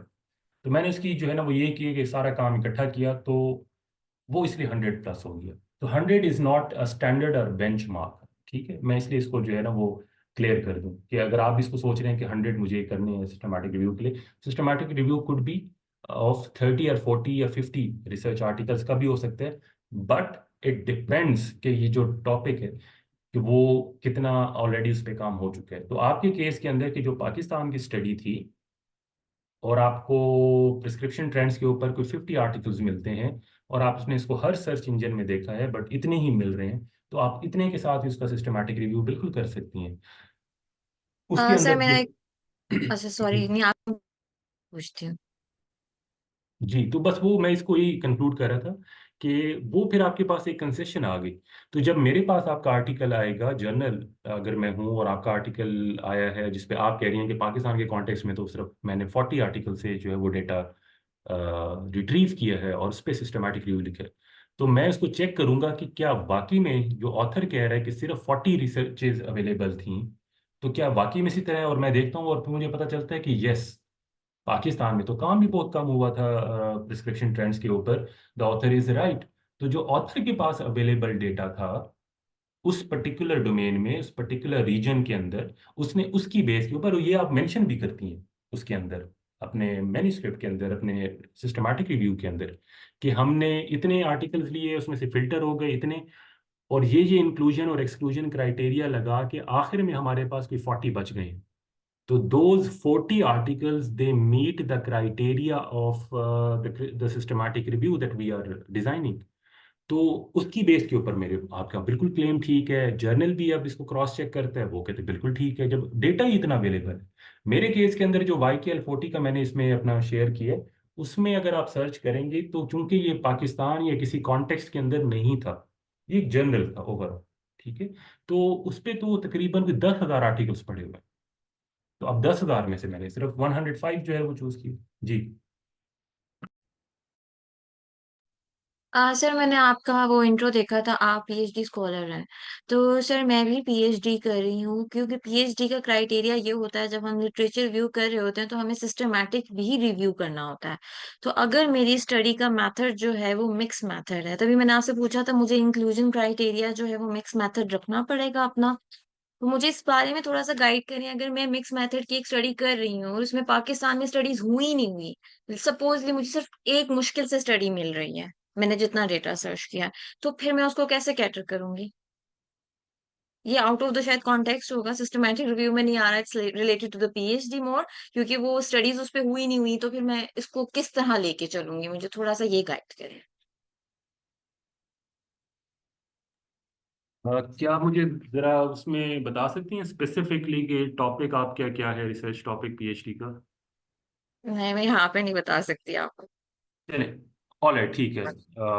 ठीक है, मैं इसको ना इस कॉन्टेक्स्ट में आंसर करने की जो है वो कोशिश करता हूँ ओके। कि आपने कहा कि उस पे जो मिक्स मेथड है उस पे स्टडीज आप पाकिस्तान के कॉन्टेक्स्ट में कहीं ना कहीं कर रही हैं, और जी जी बिल्कुल। सिस्टमेटिक रिव्यू आप उसका लिखना चाह रही हैं, जी जी। बट वो पाकिस्तान के कॉन्टेक्स्ट में तो वो उतना पेपर ही अवेलेबल नहीं है, जी राइट?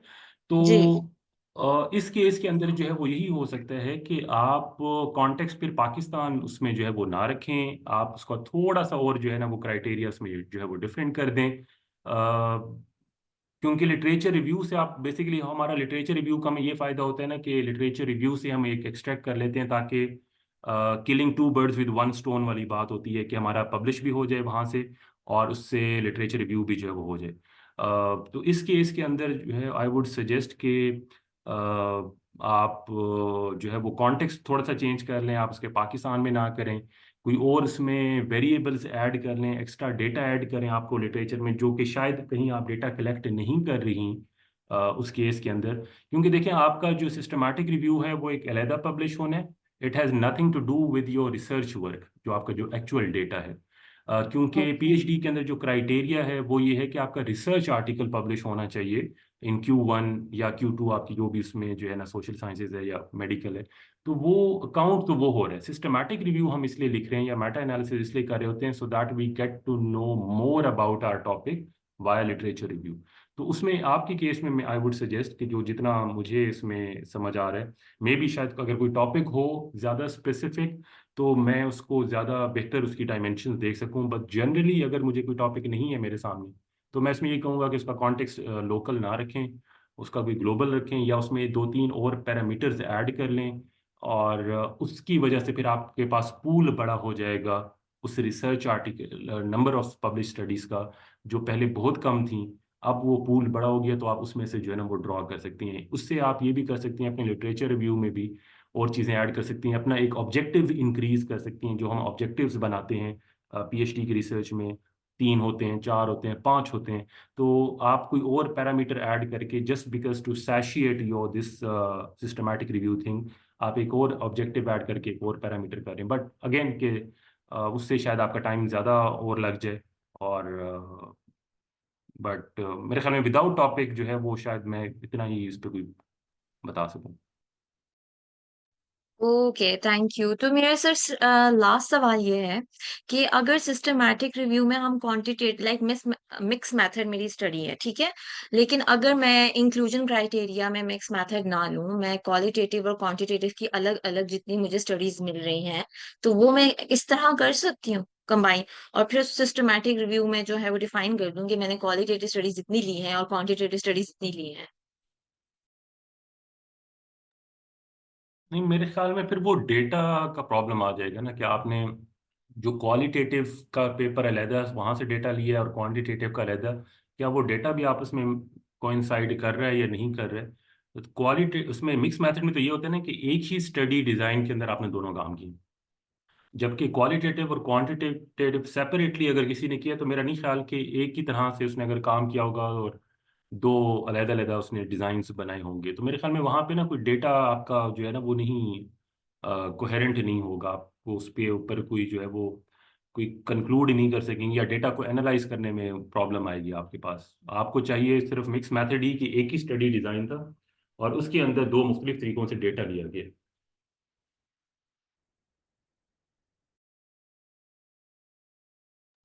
ठीक है sir, thank you so much.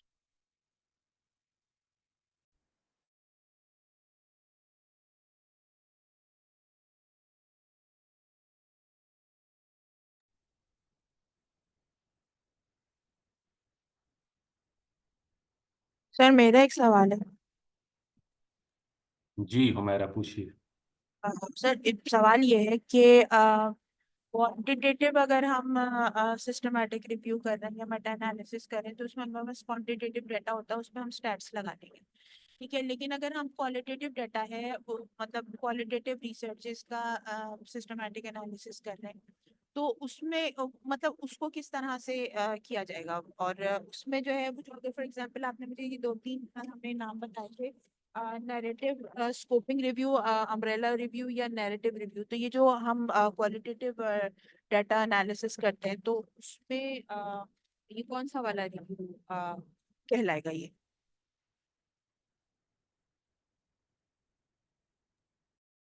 आपकी फील्ड कौन सी है?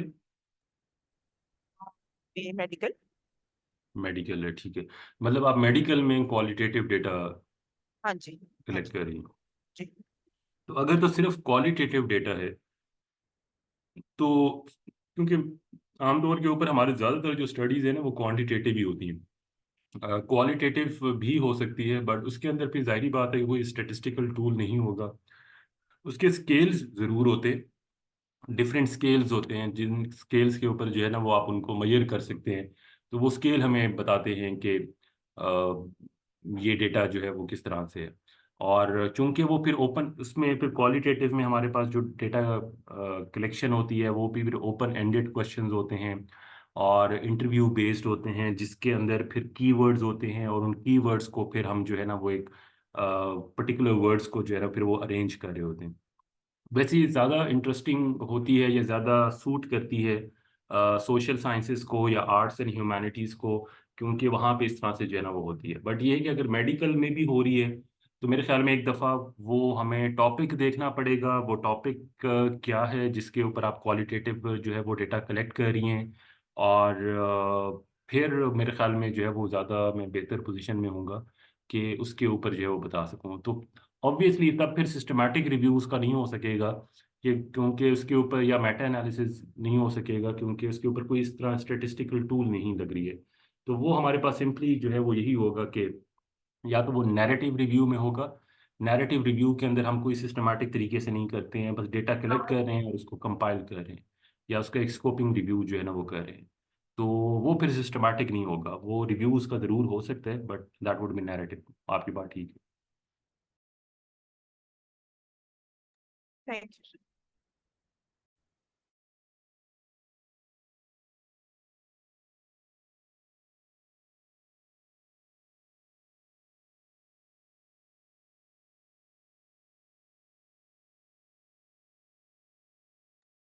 नाजिया का क्वेश्चन है कि मैंने टॉपिक सोचा एक बट उस पे कोई आरसीटी नहीं, तो मैं अब मेटा एनालिसिस के लिए दूसरा टॉपिक सोचे।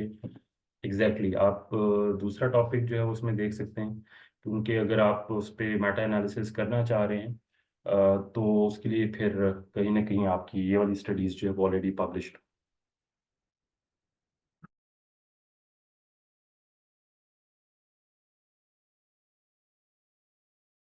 सर इसी क्वेश्चन से रिलेटेड एक मेरा क्वेश्चन और है कि अगर फॉर एग्जांपल मेरे पास 2 ड्रग्स हैं जिनको मैं कंपेयर कर रही हूँ, तो अगर सिस्टमैटिक एनालिसिस मैडम मैं है। आपको इंटरप्ट कर रहा हूँ, आपकी जो है ना वो साउंड बहुत कम आ रहा है, वॉइस। अच्छा। जी। सर अब सही आवाज आ रही? जी बिल्कुल क्लियर है। जी।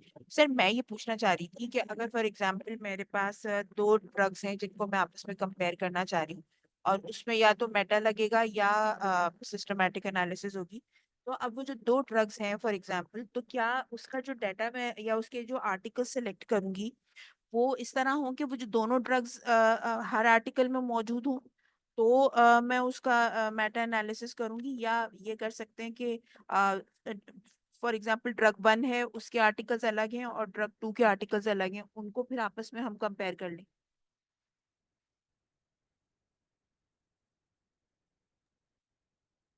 इसमें फर्स्ट तो हमारे पास यही प्रेफरेंस है कि अगर तो इनका ऑलरेडी कोई कंपैरिजन मौजूद है तो वो तो हम उससे लेंगे, बट इन दैट केस बड़ा कम ही होता है कि आप किन्हीं 2 ड्रग्स का कोई कंपैरिजन कर रही हैं और वो भी रिसर्च वर्क में कर रही हैं।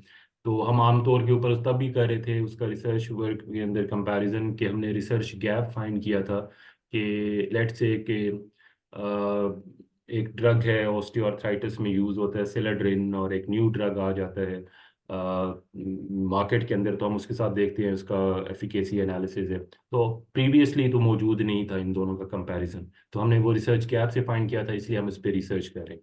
अब आप उस पर करना चाह रही हैं, कोई सिस्टमैटिक रिव्यू करना चाह रही हैं, या फिर अब आप उस पर कोई मेटा एनालिसिस करना चाह रही हैं, तो फिर उस केस के अंदर जो है वो हमारे पास यही होगा कि हम इन दोनों ड्रग्स के इंडिविजुअल आर्टिकल्स जो है वो देखें या सेपरेट देखें, और उसी एक डिजीज पे, लाइक जिस तरह मैंने एग्जांपल दी कि ओस्टियोआर्थराइटिस में ये दो ड्रग्स यूज हो रहे हैं, इनका कंपैरेटिव एनालिसिस है, तो फिर हम ये करते हैं कि इनके इंडिविजुअल के आर्टिकल्स जो है वो मौजूद हैं, इंडिविजुअली इनका देख लेते हैं कि क्या उसके जो है वो क्लिनिकल ट्रायल से सिलेड्रीन के उसमें हमें कुछ पब्लिश स्टडीज मिल जाती हैं।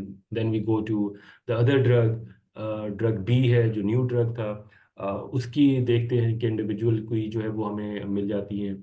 तो फिर उस केस के अंदर जो है वो हमारे पास ज़्यादा चांसेस ये हो जाते हैं कि हम उसका मेटा एनालिसिस कर सकते हैं, सिस्टमैटिक रिव्यू भी किया जा सकता है, बट अगेन के इंडिविजुअली हम उसका करेंगे।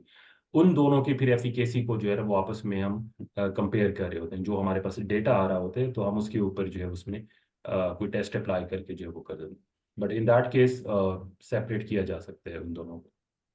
Thank you sir.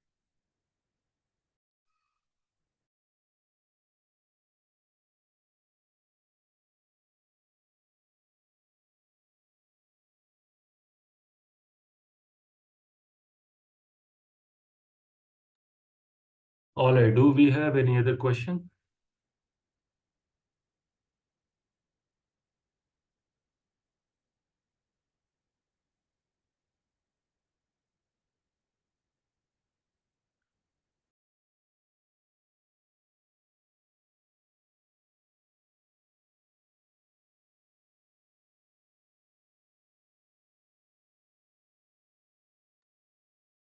I think there's no more questions left. Sir, thank you so much for your very insightful session. We look forward to learning more from you. I think I can end the session now. Sure. Thank you very much for being patient enough to listen to me. Boring बातें जो है वो हम मुश्किल होती हैं absorb करना इतनी देर, but you being very patient के इतने लेट होने के बावजूद भी you still had questions, so thank you very much. और if we would have any other lecture in the coming week, तो जो हमारे रिमेनिंग पॉइंट्स थे हम उसमें डिस्कस कर लेंगे। थैंक यू, अल्लाह हाफिज़।